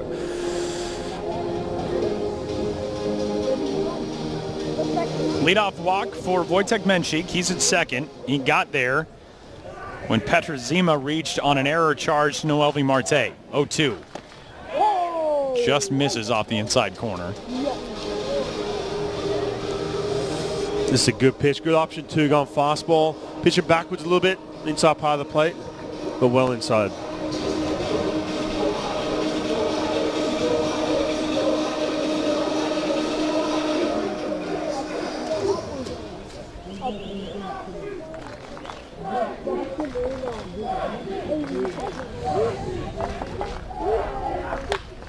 Swing and a drive into left. Galvan over toward the gap, and he's having trouble tracking it. So it's Angel Beltre who comes over from center to make that catch. And two gone. Červenka gave it a ride, but he's the second out of the inning. Man, just missed this pitch. Gets a fastball hit, tries to pitch him in again. Left out over the plate, and the dugout for the Czech Republic team all kind of came to their feet. Thinking, does this have a chance? But just missed that pitch. Looks like that will be the end of the day for Rogelio Armenteros, the starting pitcher for Spain, who gets his team through 2 2/3. Nelson Prada, the manager, heads out for at least a conversation with him. There are two arms throwing in that bullpen out beyond the right field wall for Spain. This may just be a conversation. Yeah, not going to be a change here. Sticking with him. Kind of earned a couple extra outs. There's your boys, Tyler, up there in the Czech jerseys. They got a spare jersey for you for sure. It's about your size. Number 55. Fantastic. There's a hat for you. Look, it's merch. It is so cool seeing the way that these fans in Regensburg have embraced the first couple of days of this event. And they haven't even gotten to see their team play yet. Adam Jones set to join us coming up next inning. So excited to talk with one of USA Baseball's 2017 WBC heroes, as Mate Menchik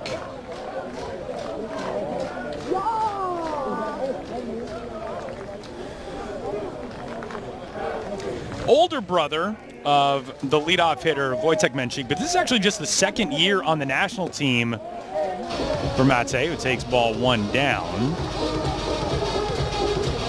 Yeah, kind of earned a spot. He's been around for a long time. Only second time, right? Our media extraordinaire for the Czech team.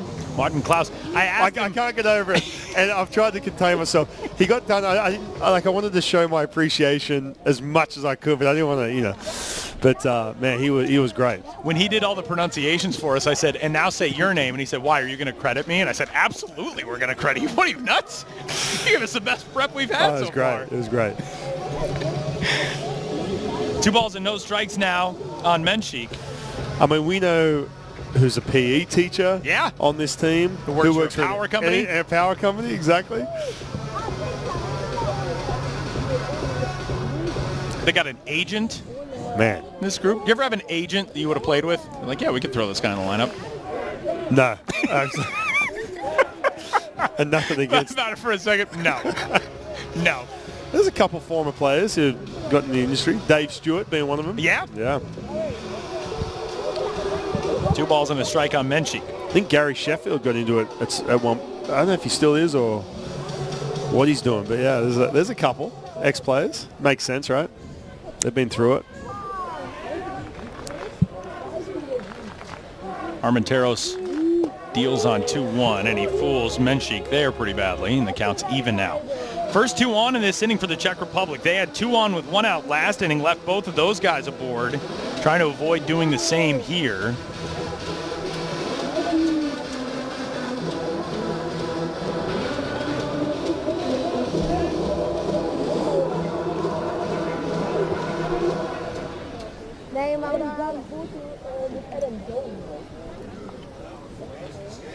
Three home in the first for Spain, 4 in the second, 2 in the third.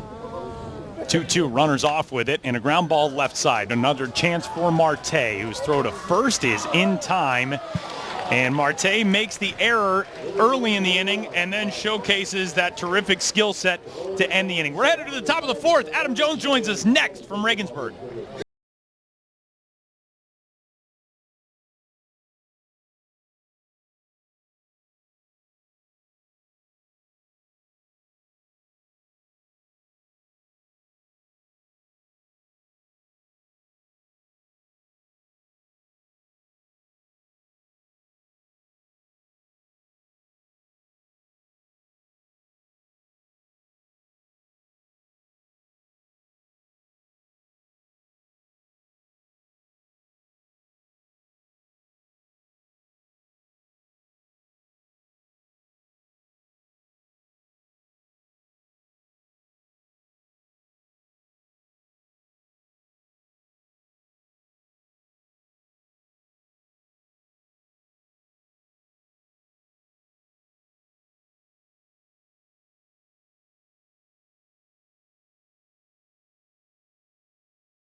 Where I'm supposed to be. Oh, here's. We're talking to this.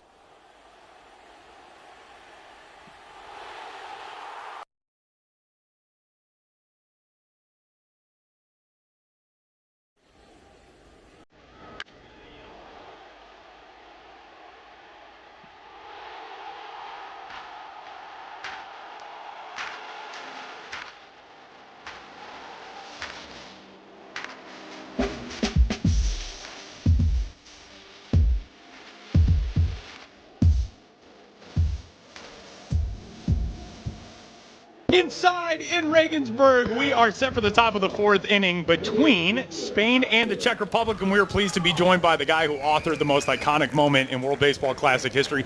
Adam Jones joins us, a far-flung locale from San Diego, your hometown, where you made that catch. How are you, man? It's good to see you. I'm wonderful, man. I live in Barcelona now, so I'm close. Munich is not far from here. Regensburg isn't far, and just being able to be an ambassador for the game of baseball, watching a lot of these kids out here, trying to play on the international stage, but also make a name for themselves and represent their countries, their heritage, their families. I think it's just beautiful, and to be here and answer questions for a lot of these guys has been such a treat for me. This is an event that obviously you now are synonymous with because of that catch.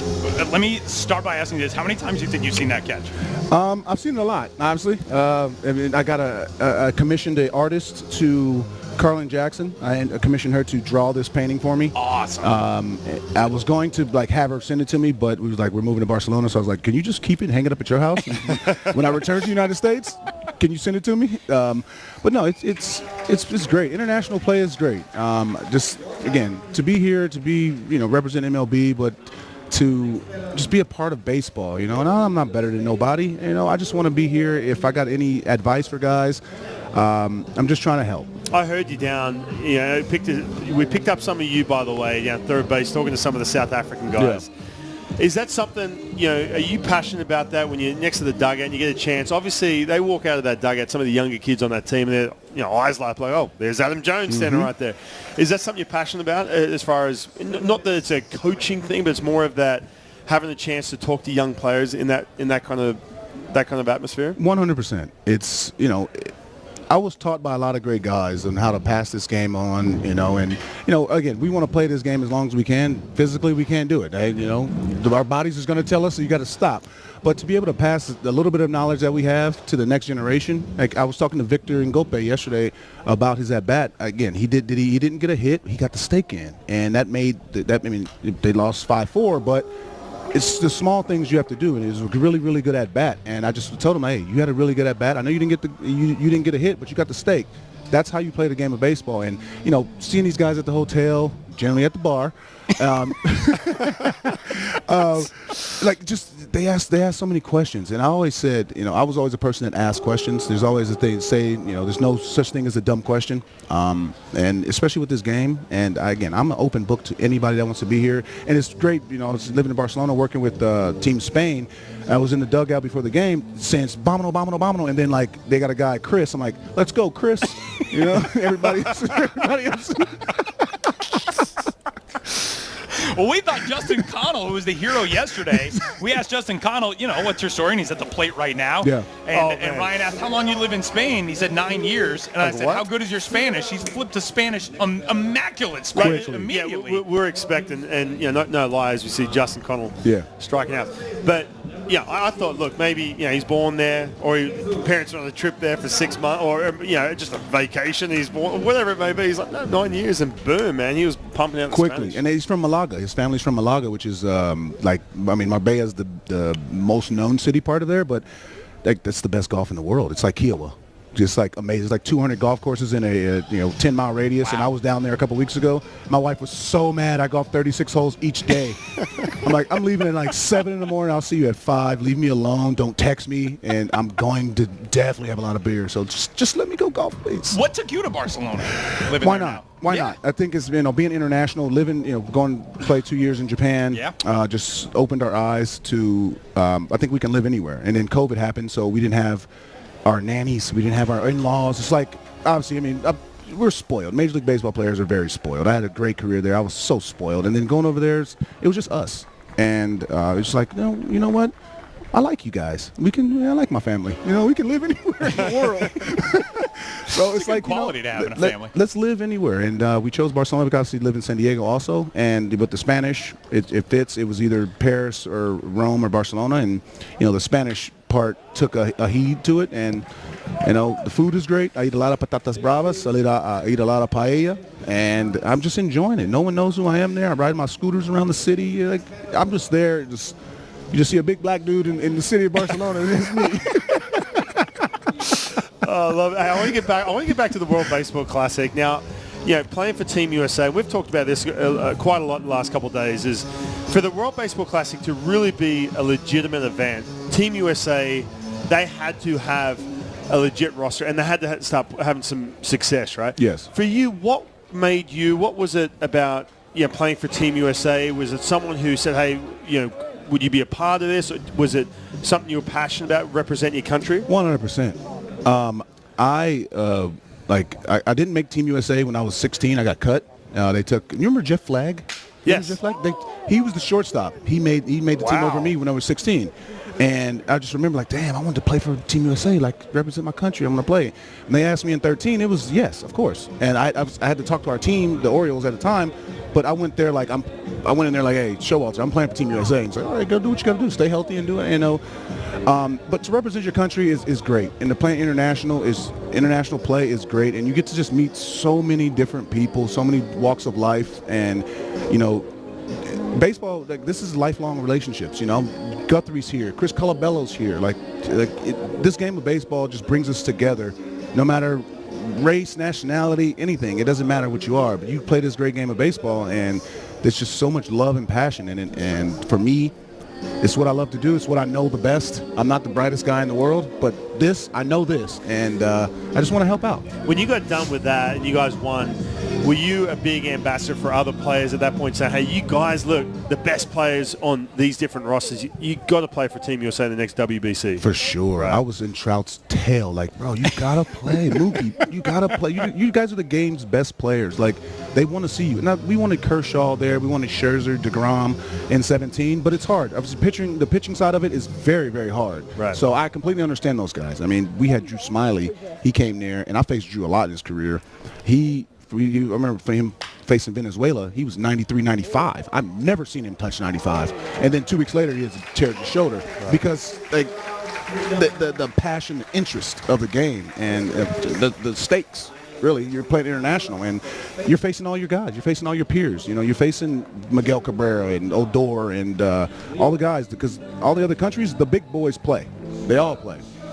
Adam Jones is going to stick with us bottom of the fourth as we move through 3.5. A quiet inning for Spain for the first time today. Talking more WBC with Adam Jones on the other side. Headed to the bottom of 4.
Regensburg, we're headed for the bottom of the fourth inning in a 9-1 game. Spain out in front of the Czech Republic, and hanging out with a World Baseball Classic legend behind home plate.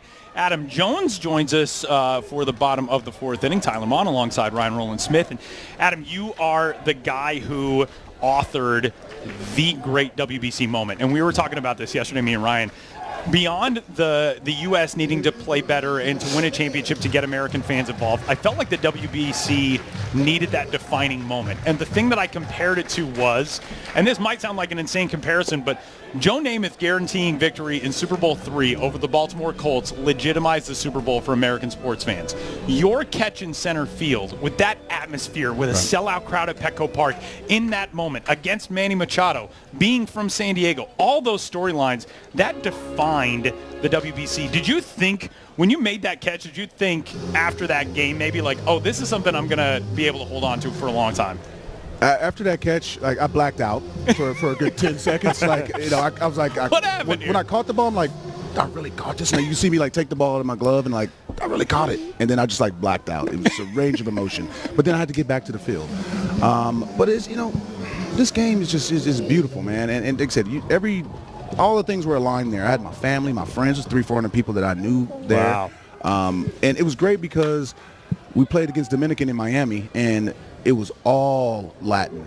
Everybody there, like, we hit a single and nothing. They throw a strike and it's 40,000 people just screaming. Right. So this time we had our fans. You know, we had the Mexican crowd was for us now, and we fed off of it. Again, if you watch that game, it was such a fantastic game, back and forth, two juggernauts. Then you got Cano hit the home run right afterwards. And people don't realize that Cano hit a home run right afterwards. So you got to get back to the field of play. But I got to enjoy it. After the game, I got to watch it a lot, and obviously now with how it's portrayed, and WBC's coming back up, I get to share with my kids who they think, they got to see me the last 2 years playing in Japan. They don't think I'm that good. I'm like, hey, you see, you got a nice life. I was good at one point, so relax there, kids, okay? But you get to see me in Japan. They can beat me in running now, and all that stuff wearing me out. But it's great to be able to share that with my kids. It's great to share with the country, and it's an iconic play. And I just hope that Team USA comes out this year, and hope there's more iconic plays from everybody. I want to see a great tournament. I think that Team USA, obviously, they're going to construct a fantastic team. Dominican's going to be ready. Venezuela's going to be ready. Puerto Rico's going to be ready. And I think it's just fantastic for international stage. By the way, your staff ace in 2017, Marcus Stroman, he's going over to the Puerto Rico side this time around. Yeah. That's going to be fun. Those will be some interesting He's representing his grandmother. Yeah. When he told me that he had the opportunity to play for Puerto Rico or America, I'm like, damn, that's pretty cool. That's pretty cool. Now, it is cool when you do hear, like, even the Great Britain side, hearing about how, okay, yeah, they grew up in the U.S., half of them, but there's always that representation of a grandparent or a dad. Even Harry Ford last night talking about how stoked would his dad be living in London, watching his son play for Great Britain. That is for sure. No, you get to represent. It's saying being from Australia, you guys get to represent your country. Like, there's nothing better than an international stage. And you build lifelong relationships throughout this game. Yeah, you really do. I think. Real quick, Manny Machado hit that ball. Did you get a chance to talk to him? Obviously, he was your current teammate at that point. I ribbed him a little bit. It was not much. My whole thing was it was like Yachty and me were like, I guess, people were tweeting about Yachty and because I seen that they had these shirts made, and I guess Yachty was tweeting at me, and Marley Rivera was like, hey, what's going on here? And Yachty was like, we celebrated. They went back to Puerto Rico and celebrated. I'm like, hey, what you want me to do? You want me to go to all 50 states? I'm not going to Olympia. You think people in Olympia give a damn about what I just did? They don't care. I'm not going to Cheyenne. Okay, you think I'm going to do this places? So I sent him a picture back of me on the jet with my gold glove and a bottle of Blue Label. He was so pissed. Hanging out talking with Adam Jones here during game number 3 of the 2022 World Baseball Classic qualifier. You guys were teammates, Ryan Rowland-Smith, Adam Jones. Did you see a moment ago, they shot us from one of the cameras on the third base side. It was just Ryan. That's in his contract. He has to get specifically Ryan Rowland-Smith shots, which I figure you probably knew. You probably knew that. You've been around him. They said, but he's a 5-time All-Star. Can we get him on the show? I was like, no, listen. Maybe a 5-time All-Star, but the star of this broadcast. I played the WBC before this guy. That's what counts, right? You're the WBC hipster in this conversation. Yeah. I was here way before that. But I got a question for you though. How are you pronouncing these names? So You have to have like they have to have something, a piece of paper that has like shows their names and breaks it down because the accents here is very tough. So we had the inimitable, let's say, Martin Klaus come up from the Czech Federation, the Czech national team representative, and he gave us every single one. We recorded an audio file, and I have to write them out like I'm 4 years old. Like you're saying it, yeah. Here's the syllable that you emphasize. Here's how you say this one. And it is, I mean, there are some that are just sounds that we don't have. These are just numbers. I don't know how anybody reads this. I don't know how anybody reads this. I just have numbers. I'm not even going to bother with it. I just put 1, 2, 3. I mean, I'm looking at this right now. I would mess up every single name. Yeah, it's oh, Martin Schneider. Got that. There you go. That's that good. Works. That Jake works. That's Rabinowitz, easy. who is That's gonna be tough. the New York-born, the one non-Czech-born player on this roster. Yeah, there's some tough ones. Because it's interesting with this Czech Republic team, there's sounds that we don't have in English. Right. Like Martin Chlup. His last name, we don't really pronounce it that way. Their manager, Pavel Hadim, we don't really pronounce that way. Who's a neuroscientist, or a neurological doctor, by the way. Their Brain manager. doctor. Yeah. Wow. Amazing. Well, damn. We're like, well, what does he do when he's not doing baseball? Oh, he's a neurological doc. What? All right. Very smart guy. Yeah, there are so many storylines, man, that they go into this, and you try and get to all of them because it's not your typical, and we're so accustomed to watching Major League Baseball and how that works and all the info and stats and numbers and everything you know about these players. But when you come to an event like this, the cool thing about that too is not only all the storylines, and you played in Japan as well, but just the different cultures that go into the game, the way teams play the game around the world. And that's what I love about the WBC. And you got to experience obviously a little bit of that playing the WBC, also in Japan. But the way, the different ways to play baseball when they go up against each other. There's not one way to play this game. Like I said, being in Japan, they play a completely different style of baseball. Our team was bunting in the first inning, and I'm sitting there on the bench like, what the hell are we? It's the first inning. You got 27 more outs. You're bunting in the first inning because you just want this one measly run. Like first inning, 6th, 7th inning. I get it. It's first inning. But just different styles, and you grow appreciation just for the way they play the game. Obviously America's hard throwing guys trying to hit home runs, but you go to Japan, it's contact, it's hit and running, it's bunting, it's hitting behind the runners. I'd say it's like 90s National League baseball over in Japan, the small ball. But it's like you grow an appreciation for it. Of course, I'm American. I'm going to swing on my tail, try to hit homers. But like over there, you can't just do that. You have to you got to play their style of baseball, and most people that have success are able to adapt to that environment. I do want to ask this now. We've got two out, but I'm really curious, man, because the Team USA, you've got all these guys that are so used to playing 162 games and prepping, and you guys would have figured out real quick that it's tournament-style baseball, where you do have to play a little bit more small ball. You do have to manage your pitching staff way different if you want to get through the rounds. Was that an adjustment for any of the guys on Team USA? I think it was. Obviously, the pitching side of it, you had a lot of guys, some starter guys that would, have 2 or 3 starts with us, but then go back to their teams because, there's only a certain amount of games, so, we don't need you for the whole starts. If you want to stay to be around, do that. But a lot of guys had some starts, and then they went back to their teams because, the turnover. And, I don't think anybody's going to throw – at that time, you throw 60, 70 pitches. You're not going to come back in 4 or 5 days and throw 6, 7 pitches again. So the turnaround was for the pitching side. I seen it seemed like it was difficult for them, but for the position players, I mean, it was tough for us also because it was the first time, as a starter in spring training, you play 4 or 5 innings, get out to at bats. I played 6 straight games of 9 innings. I was done. Right. I was exhausted, body hurt, man. But it was good. It got me ready for the season. But that's the international play. It's like sudden death. You have to do everything for that run, and that's what we did. But Japan, we played 140 games. They didn't need to do all that for that run. They play international play during the season. Bottom of the 4th inning here in Regensburg. It's a 9-1 lead for Spain as Jakub Heitmar batting with a full count and 2 gone. They told us we were going to get Adam Jones for the 4th inning, and I was like, yeah, but what if we want him from like the 4th through the 9th? You cool with sticking around another half inning? I can. Okay. You guys, your bosses need to pay me. I just know, how do you guys sit here and We're having too much fun. You guys sit here and have the crepe smelling. That's the problem, is the Unbelievable. smell. Are you kidding me? The roasted cinnamon almonds from this place down here. We had So some bomb. yesterday. Holy Yeah. cow. Like, I don't know how you guys just sit here. I'd be like, every 5 minutes, bring me something.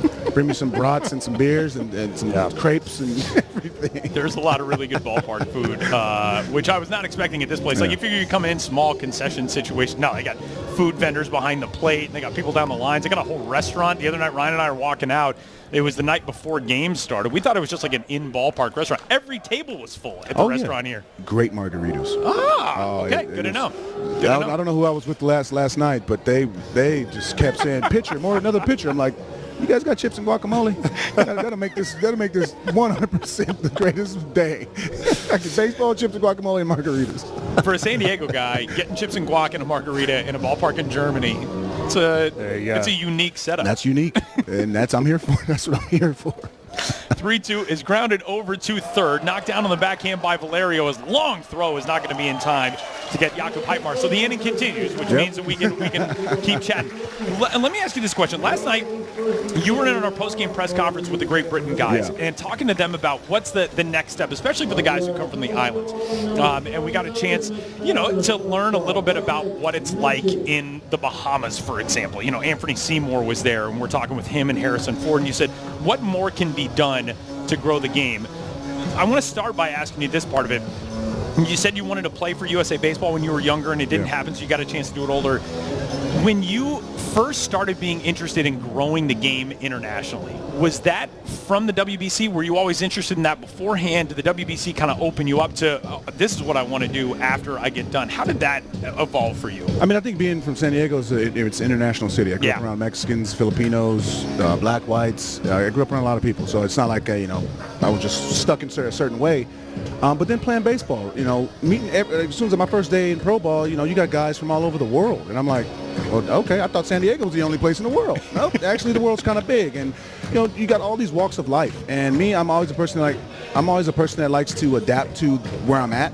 And, I give myself to the culture. I gave myself to the game of baseball. And being around the Dominicans, Venezuelans, the Australian Aussies, Aussie, oi, oi, oi. There he is. But like being around everybody and being around different cultures, like I've always opened myself up to that because I love the world. I love culture. I love food. And, being able to play it on the international stage obviously opened it even more. But, with my wife, with us, we travel everywhere around the world. We're trying to see every single country in the world. And being able to just do that and talk baseball, like baseball's easy to talk baseball, and that's what I know. And to be able to help on the international stage, that's why I ask those questions. I'm not a media guy, but I want to know, like, how's Great Britain going to get better at baseball? And obviously they got the ties to the Bahamas and all that kind of stuff. But I think it's like how Colombia is. Colombia's going to be really good this year, and that's what I want to be a part of. I just want to be a part of the growth. And I said it in the 17 WBC. I gave Colombia so much praise because obviously they got Quintana and a couple guys that are in the major leagues right now, but they got some young guys and they're inspiring their country. They're inspiring the kids in their country. And as a guy who watched Tony Gwynn do camps and all these guys do camps in San Diego, like I just want to be a part of the growth of the game of baseball. I don't care who you are. If you want to learn something about baseball and you got a question, hey, feel free to reach out to me. I think social media is such a great tool now for that. I talk to a lot of high school, college kids that are going through things, and I just want to be an open book for anybody that has a passion for this game. And what was cool, Drew Spencer, the manager of that Great Britain team, this morning on Twitter, I noticed he tagged you and said that he really appreciated that you asked questions that allowed those guys to talk about their baseball roots. Because, for Anthony Seymour and for Harry Ford, they're still very early on in the stages of their careers, and they probably don't get to tell those stories a lot, especially Anthony Seymour growing up in the Bahamas and learning baseball in a country where it's not the top flight sport. True.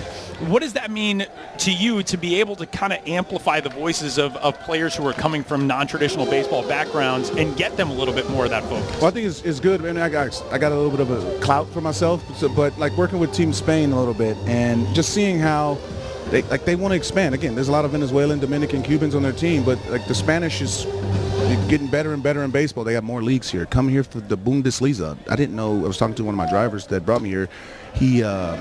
There's 17 teams in the top league of the Bundesliga. I can do math. Yeah. That's a lot of guys. That's a lot of people playing. That's at the top level.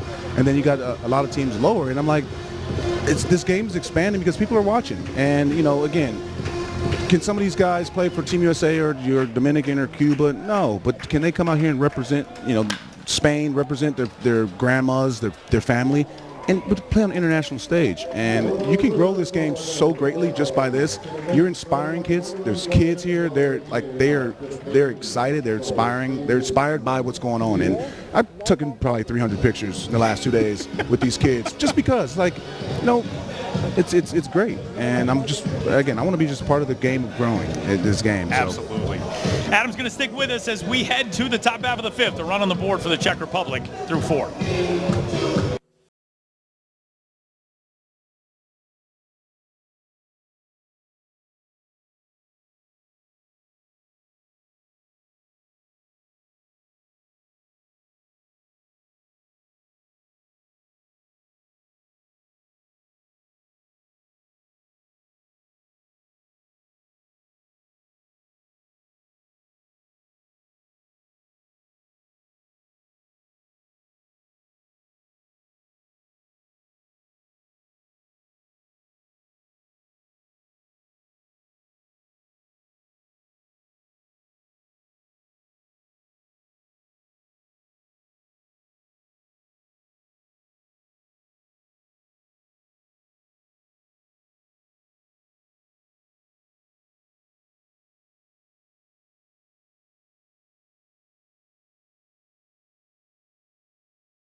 We're headed to the top half of the fifth inning, hanging out upstairs at Armin Bolt Baseball Arena. Tyler Mon, Adam Jones, Ryan Roland Smith. We're having so much fun talking WBC with a guy who has turned himself into the international man of baseball mystery, Adam Jones. Also, this was your walk-up song in Japan?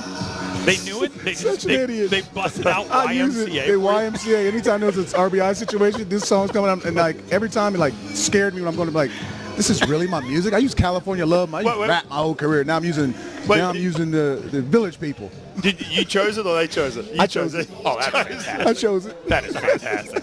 And they knew it. They wanted to give you that proper welcome here. Oh, yeah, and they loved it. In Germany, we're headed to the top half of the fifth inning in a game that Spain has controlled really since the jump today. It's a 9-2 lead.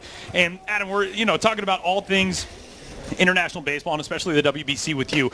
But I do want to talk about your time in Japan because you get a chance to go over and, make a legend of yourself on another continent with the Oryx Buffaloes. And you wrote such a cool piece for the Players Tribune about what it meant, not just to you, but to your family, your kids getting a chance to live in a foreign country and all of that.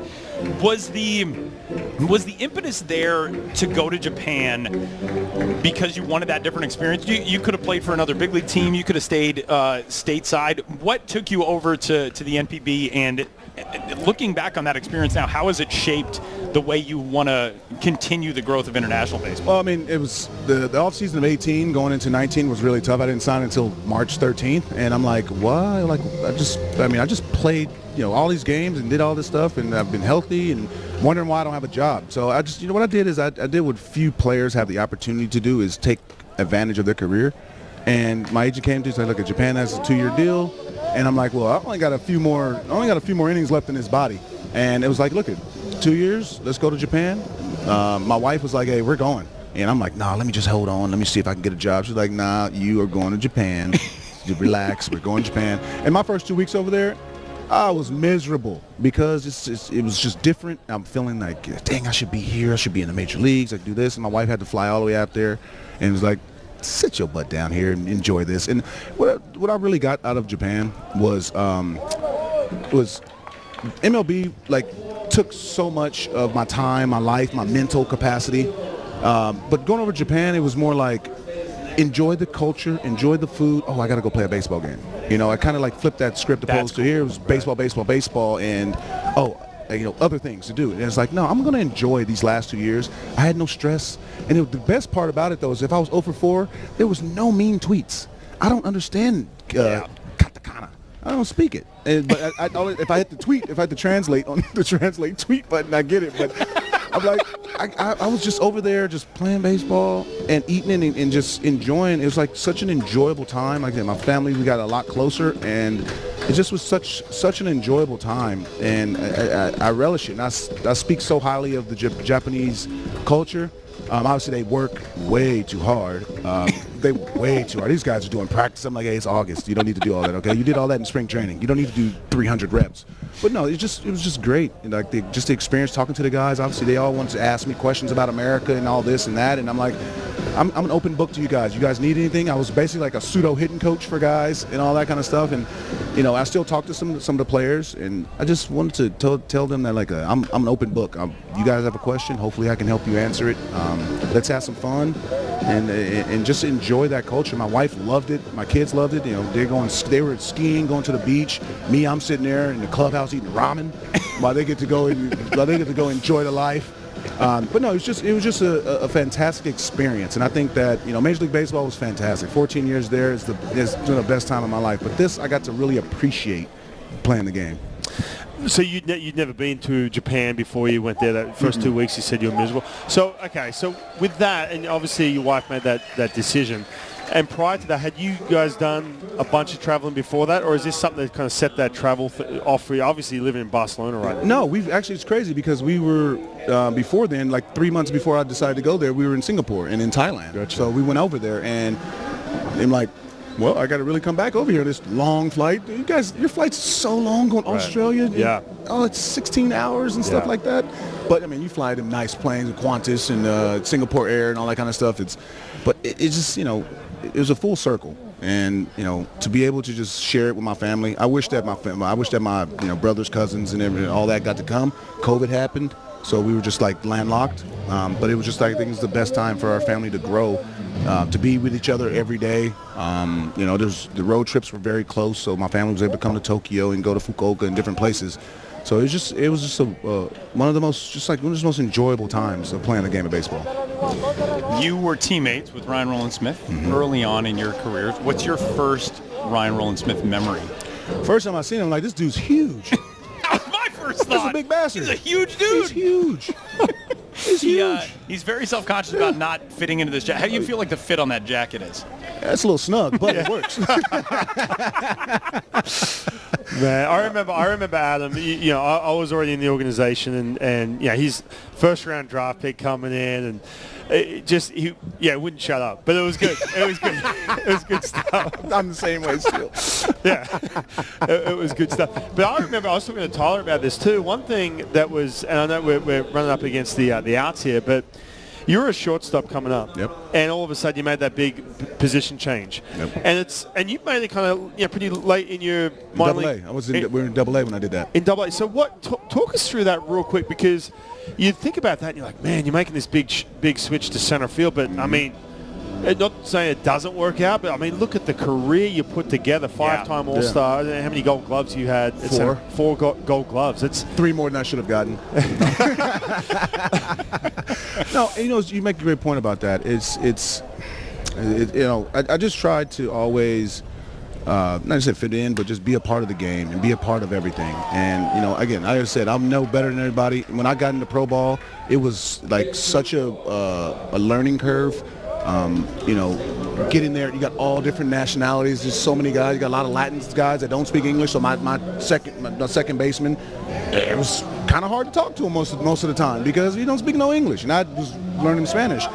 But it just, again, this game offers you so much educational things that we don't really we don't think about. And I haven't taken anything in this game for granted. I love everything that this game has presented. Obviously, it's a lot of stress and a lot of your body aches, and you cuss yourself out a lot. But it's taken us so many places. This game has been able to take us so many places. But going from shortstop to center field, it was frustrating at the beginning because obviously I wanted to play shortstop. But when Yuniesky Betancourt went to the big leagues, the whole organization down. They were like, yeah, Mike Morris, you're going to left field. As Juba Cabrera, you're going to switch you. You're going back to short. Wow. Me, you go to center field. And, you know, they told me that it would help me get to the big leagues quicker. Gotcha. And my Wayne Kirby, my first base coach in Baltimore, he always says I should buy Bavasia a house, because he's like, if you didn't go to center field, you'd be playing shortstop in Mexico. So so he told me that it was a great thing that I was able to move to center field, save my career. Angel Beltre at the plate with one gone and the bases loaded for Spain here in the top of the fifth, as they've led this thing since the jump. A 3-run homer in the first inning by Jesus Husser. He's got Spain off on the right foot, and now a 9-2 lead. Tyler Mon, Ryan Roland Smith talking with Adam Jones here on day number 2 of the World Baseball Classic qualifier. Adam, I want to ask you this. You walk down the street in Baltimore or in San Diego, or now when you're over in Japan, and people say, holy cow, that's Adam Jones. Yeah. In Barcelona, you said that never happens. Is that cool for you? I mean, the fact you just kind of get to blend in and live a life now? I'm just a big black dude in Barcelona. Nobody stops me. Nobody says nothing to me. I get a couple side eyes because the area we live in is like Upper East Side. So people like, I'm riding a scooter with a tank top on. They're like, what's going on around here? Yeah, but I'm smiling to everybody. But it's great. Like, you know, obviously Baltimore, you know, people recognize me there. San Diego a little bit. You know, if you recognize me, buy me a beer. Okay, that's for future reference. If you ever see me out and you recognize transaction. me, buy me a beer. But no, it's great to just go out and just, like, you know, enjoy the fruits of my labor and not be bothered. You know, but again, at the same time, like, I'm trying to help out Team Spain baseball. We had meetings with the Federation of Catalonia, the head guys, and just trying to help out the game in any capacity. My kids are going to start playing baseball there too. They're playing football, soccer, and basketball there. And you know, and just again, we are completely just ingratiated into the community, and it's cool. Got a couple memberships at the golf club and Metropolitan. It's called the Radier. It's a gym, and it's like the Equinox. It's so nice. And, you know, just want to be part of their community. And they look at me like, how the hell did you pay for this? I'm like, you don't know my life, huh? All right, a couple more for you. Who you got winning the World Series this year? Winning the World Series. I mean, I can't say I don't know who's going to win, but I think that it's if you know, I'm a Padres fan. Yep. But I think for the betterment of baseball, the best situation right now would be Houston and the Mets. Okay. Reason being is you got two guys that need a World Series to solidify. I mean, they're Right. Hall of Fame managers no matter what, but to solidify that, Dusty and Showalter needs a World Series. And if they go against each other, one's going to get one. But I think that for the game of baseball and for legacy, that for sure for me would be a great World Series. That's a really Obviously, great angle. Hold on a second. You're not going with your first team, the Seattle Mariners, where it all started? Julio Rodriguez, let's go. They're playing really good. They're playing good. And I hope that they host the wild card game, because the fans in Seattle have been yearning for winning forever.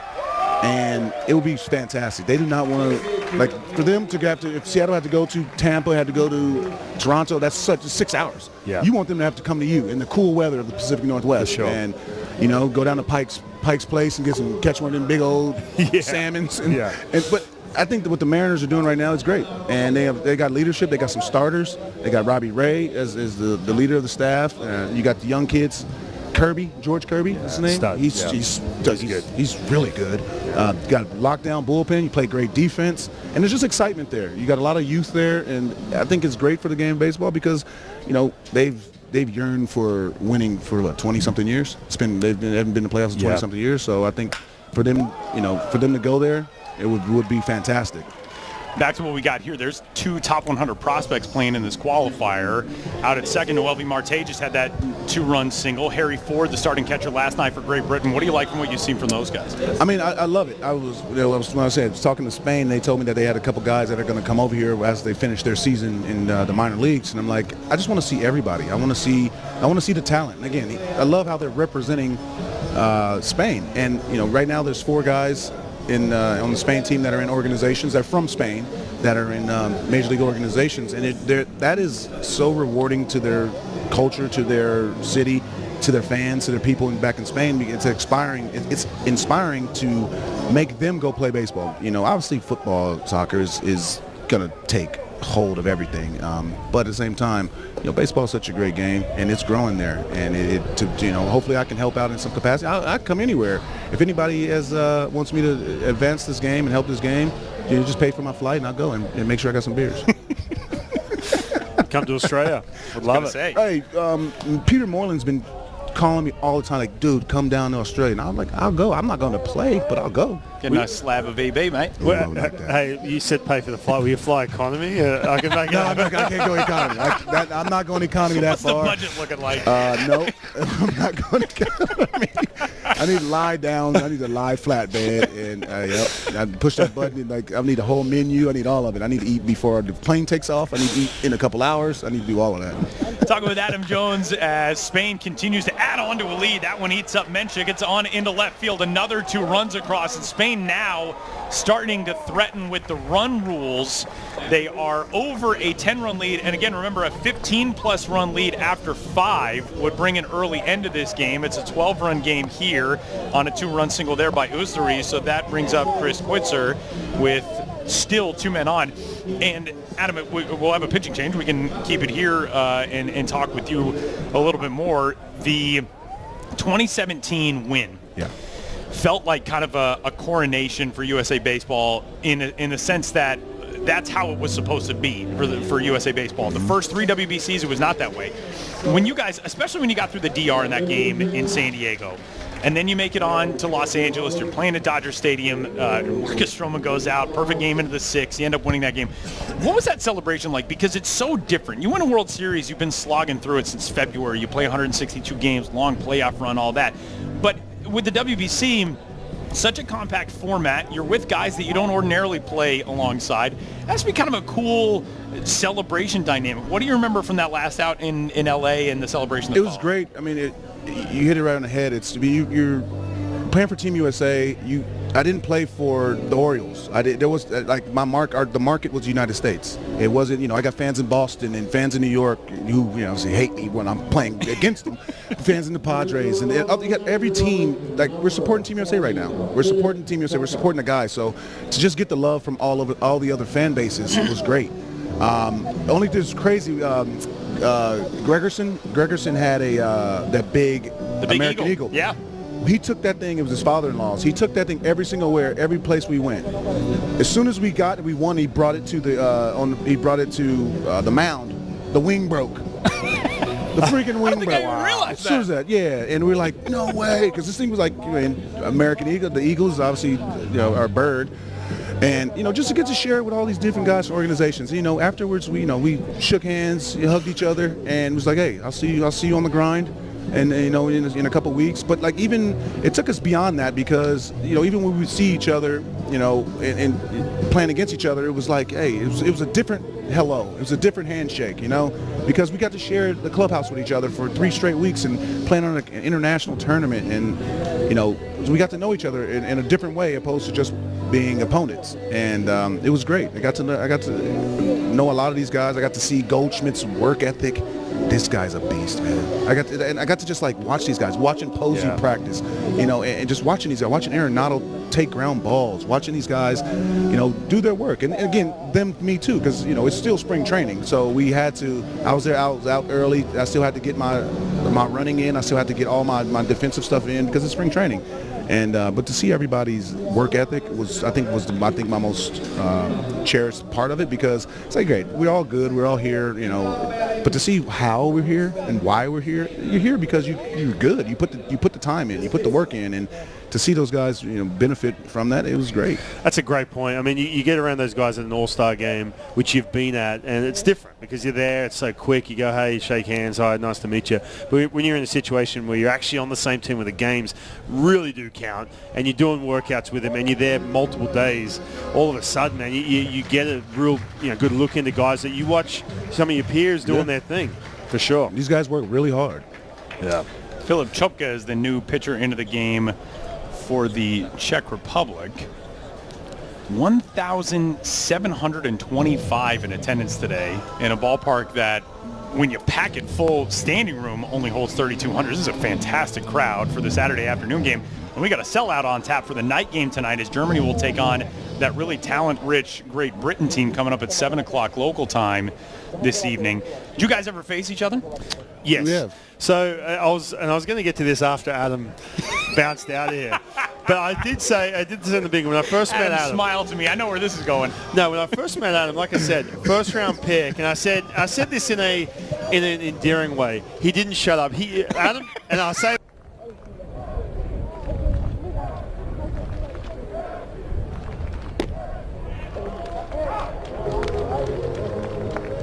Presence there, and that's one of these characteristics when I teach kids. I'm sure Adam would say the same thing.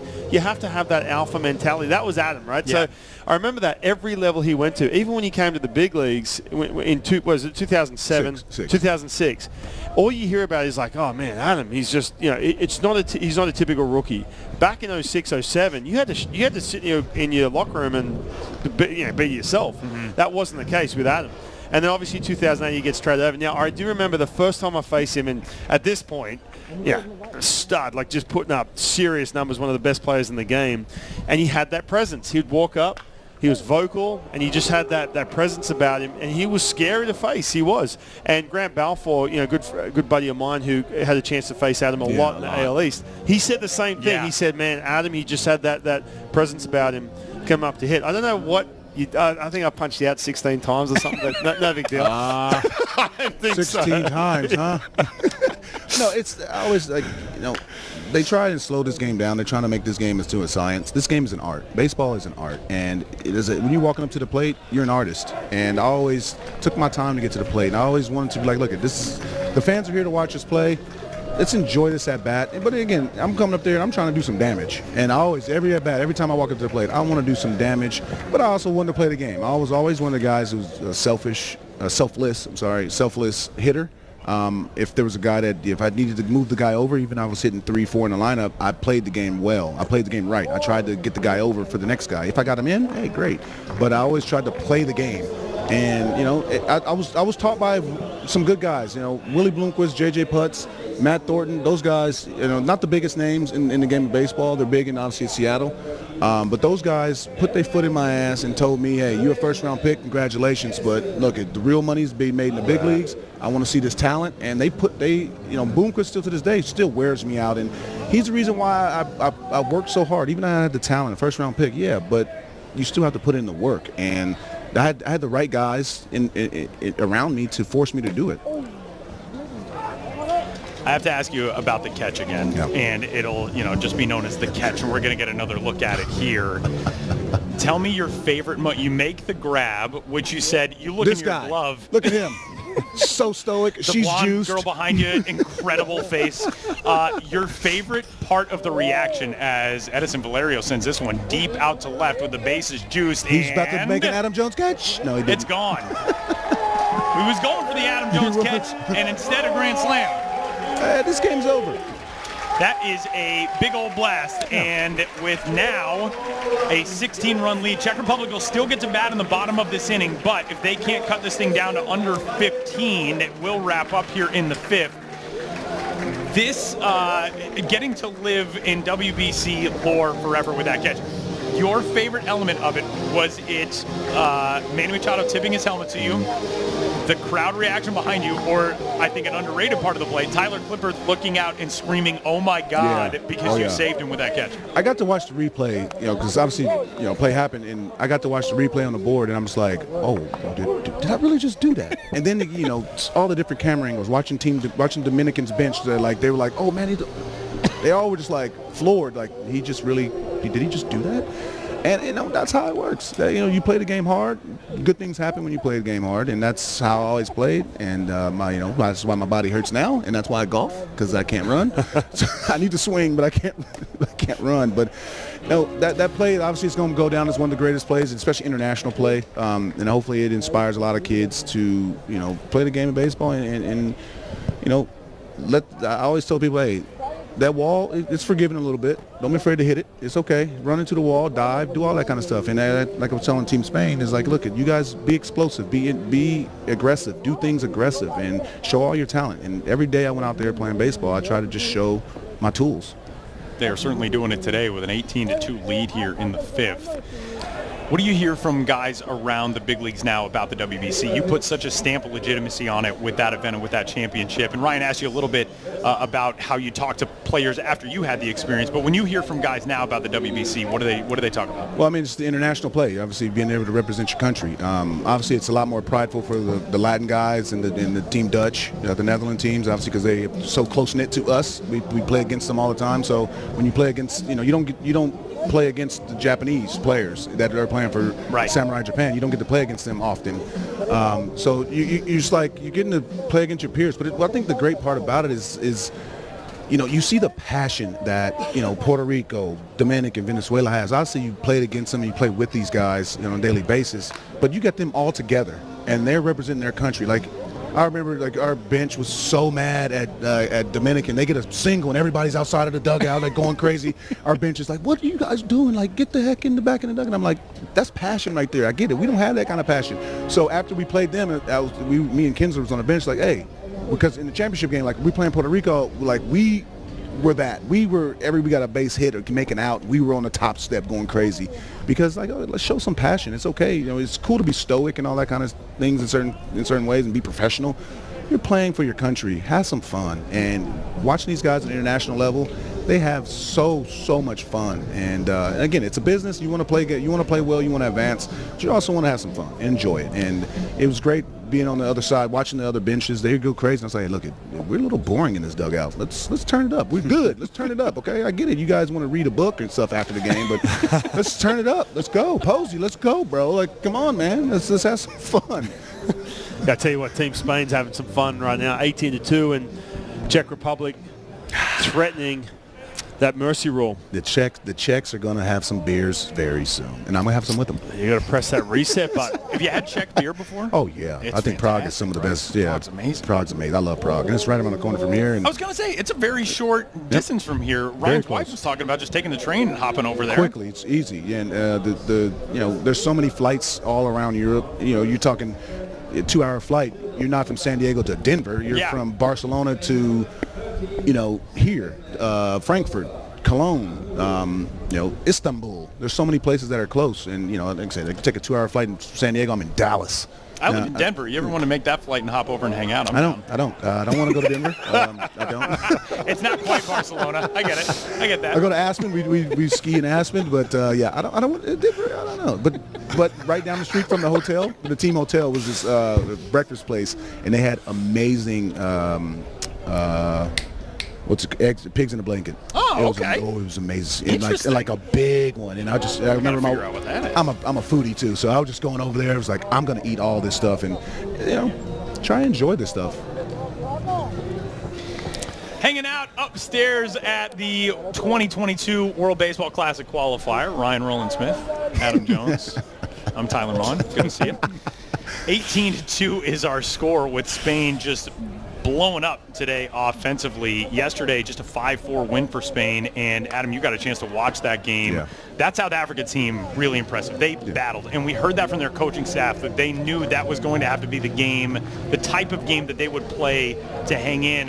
What impressed you about the South Africa guys? They said they battled. They didn't quit. Obviously they went down early, but they just kept fighting. It's international play. You got 9 outs. You got 27 outs, 9 innings. Let all of it eat. There's don't shy away from being aggressive.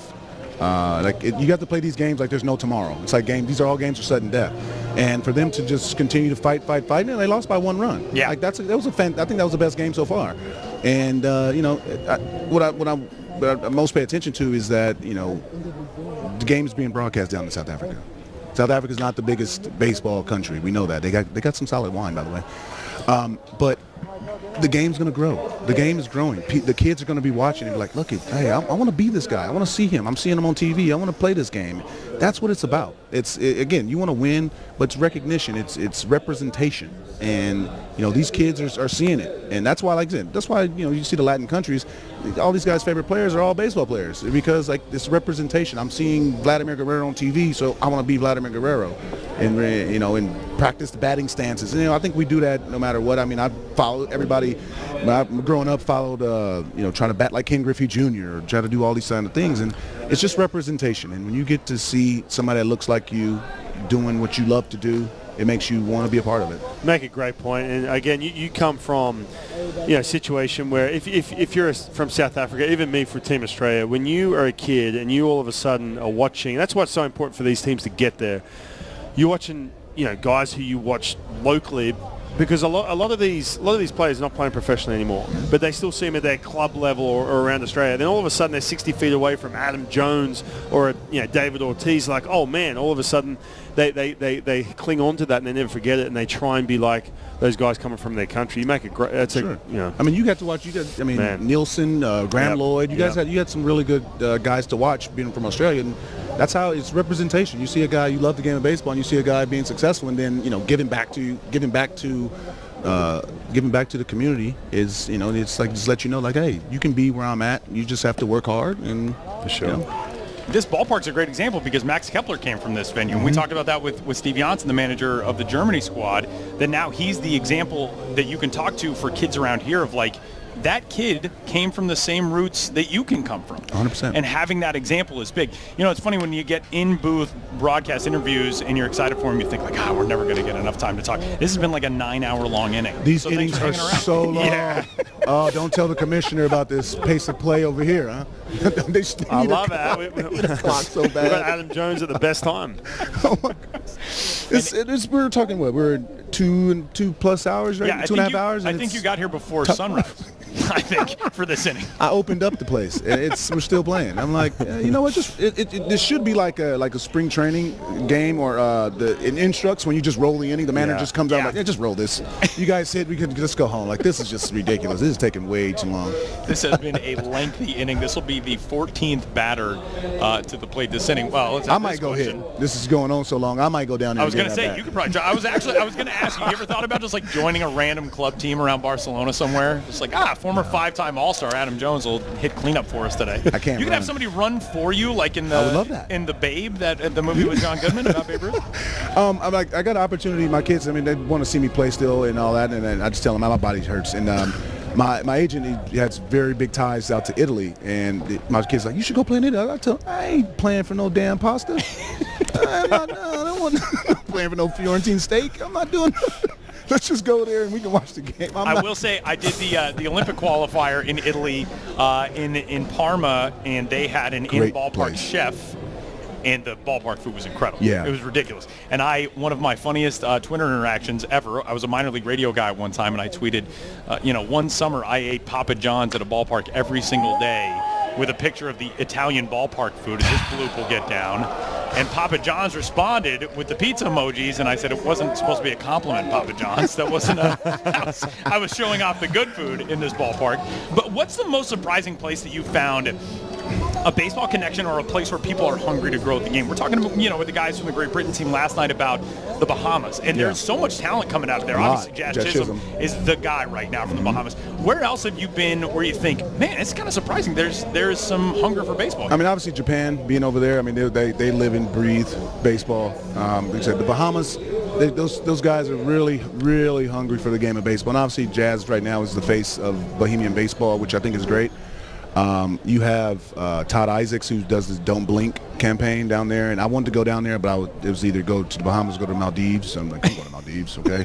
But I want to be a part of that. I want to be a part of that growth because, again, I got a little bit of clout, and they appreciate that. They appreciate that I want to come and help them in any capacity, sign autographs, kiss the babies, but just talk baseball, and that's all they want to do. They don't want anything more than just to be able to grow this game. And, I think, like I said, I think Colombia is going to be really good. Yeah. Again, obviously you got Quintana, who's one of the best players out of Colombia with, Alfaro, the Solano brothers, the third baseman, Urshela. Yeah. So I think that, just wait for them to continue to grow the game. And that's why this game is beautiful. It doesn't matter what color you are, because trust me, when we first got into pro ball, we didn't understand Ballantine. We didn't understand half the guys we were with. But when we got between these lines, we all spoke the same language. For sure. Yeah, it's a great point, man. Some of the, the best friendships I've made is through that. Guys who never in your life have a chance to ever be around. Hey, the Team Czechs need to put like 12 guys on the field right now. Like, geez, this is just tough inning. This is tough. Czech Republic. I mean, it's great for you guys. You guys got me here a long time. I thought this inning was going to be really quick. But I know we really took a large chunk out of your day. If you got to bail, you can just tell us that you don't want to hang around Ryan Roland Smith anymore. We would all get it. Adam, with the pitching changeup, we are going to let you go. The Czech Republic's continuing to try to get out of things here in this top half of the fifth inning. 21-2 now is the lead for Spain. We knew this offense was going to be formidable for Spain. This is extremely formidable in honor of a new Spanish resident in Adam Jones. Congrats, man, on all the success. It's so great to see you around here, and it is a pleasure and an honor to meet you. I appreciate it. I really appreciate it. We'll be seeing you around. You got Team Spain, the guys that's going to hit, and then you got number 38, Chris. So Chris. Just know that. You got Jesus and then Chris. Say goodbye to Adam Jones as we keep rolling here in the fifth at Regensburg.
It's a long day if you're a camera operator. Oh, for sure. It's a lot of home runs to be following For sure. the last couple innings. As we continue along in the bottom half of the 5th inning. It has been a wild one here at the Armin Wolf Baseball Arena in Regensburg, Germany, as a 21-2 lead coming into the bottom of the 5th inning has turned into 21-6, with the Czech Republic belting 3 homers from their first 4 guys to the plate here in this inning, and Spain just desperately trying to get the last 3 outs potentially of an early run rule victory, turning to Fernando Baez on the mound now as we move along here in the bottom of 5. Arnoš Dubovi is the batter in for the Czech Republic. He's got 2 walks and a run scored today.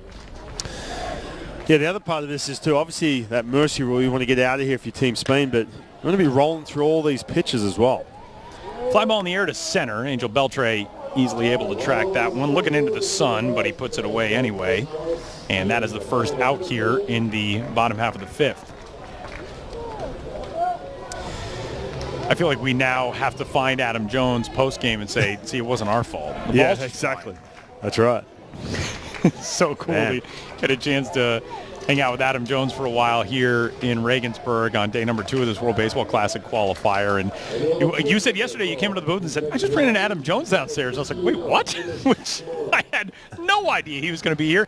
And extra cool for you to have played with him so early on in both of your careers and now get a chance to see him on such a different stage. Yeah, I was so happy for him when he was traded. I know a lot of Mariner fans were not happy with that trade.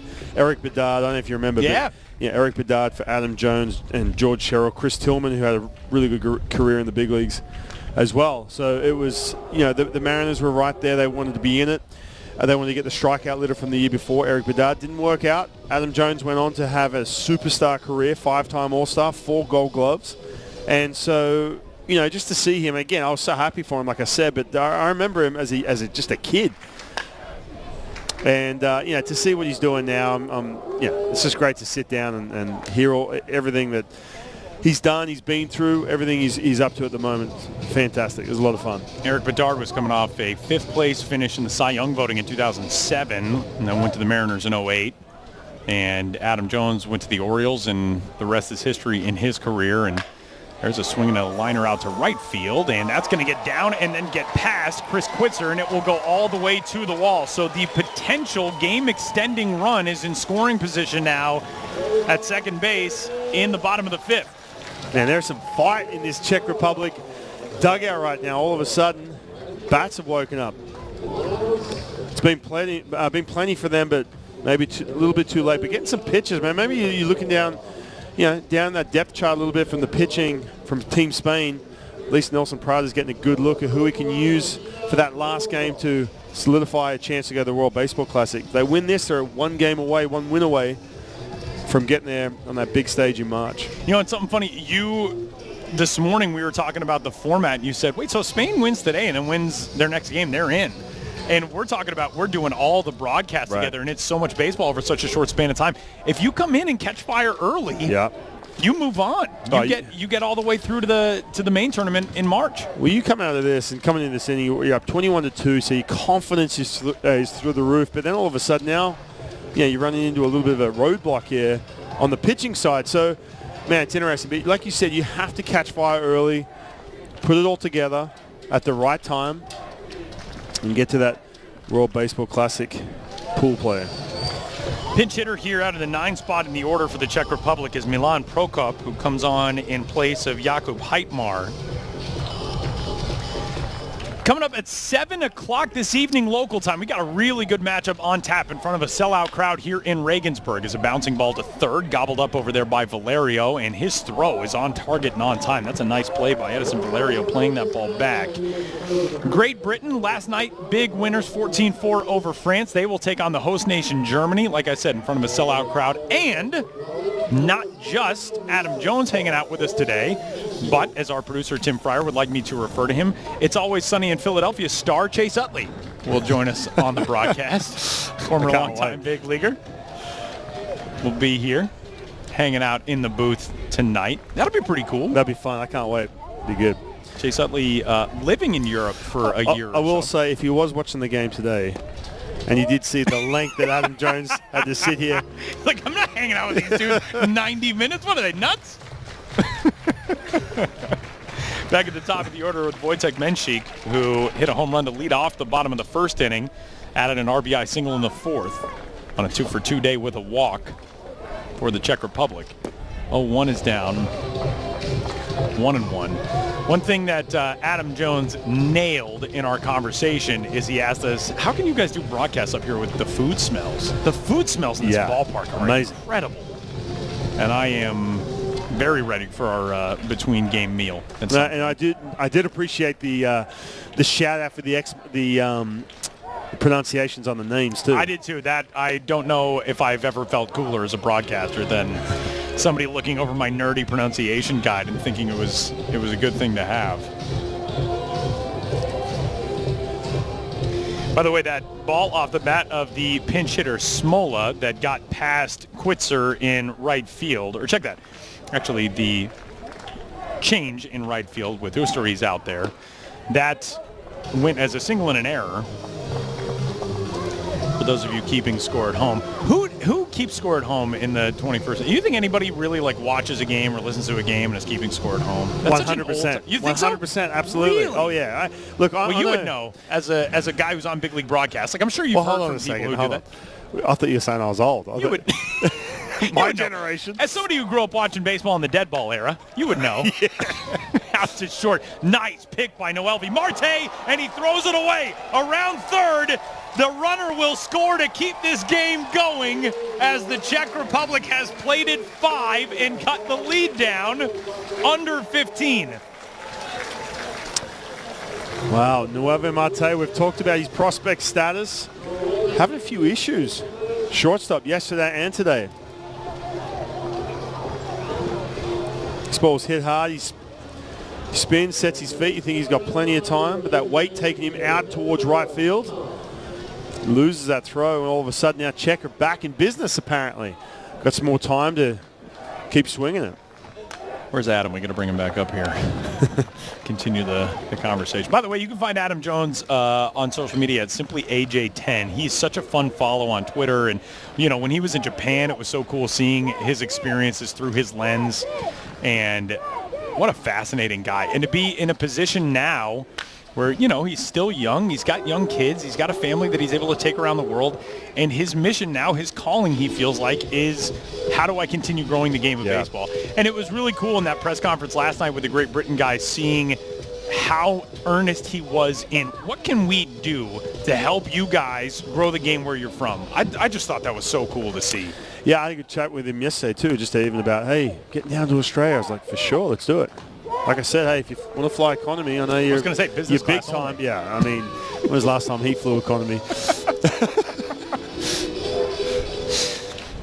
Here is Petr Zima, the 9th man to bat in this inning for the Czech Republic, and he'll swing and miss at the 1-2. So this Czech team not going away easy as they plate 5 in the bottom of the 5th to keep this game alive. We'll head to the 6th, 21-7, Spain with the lead.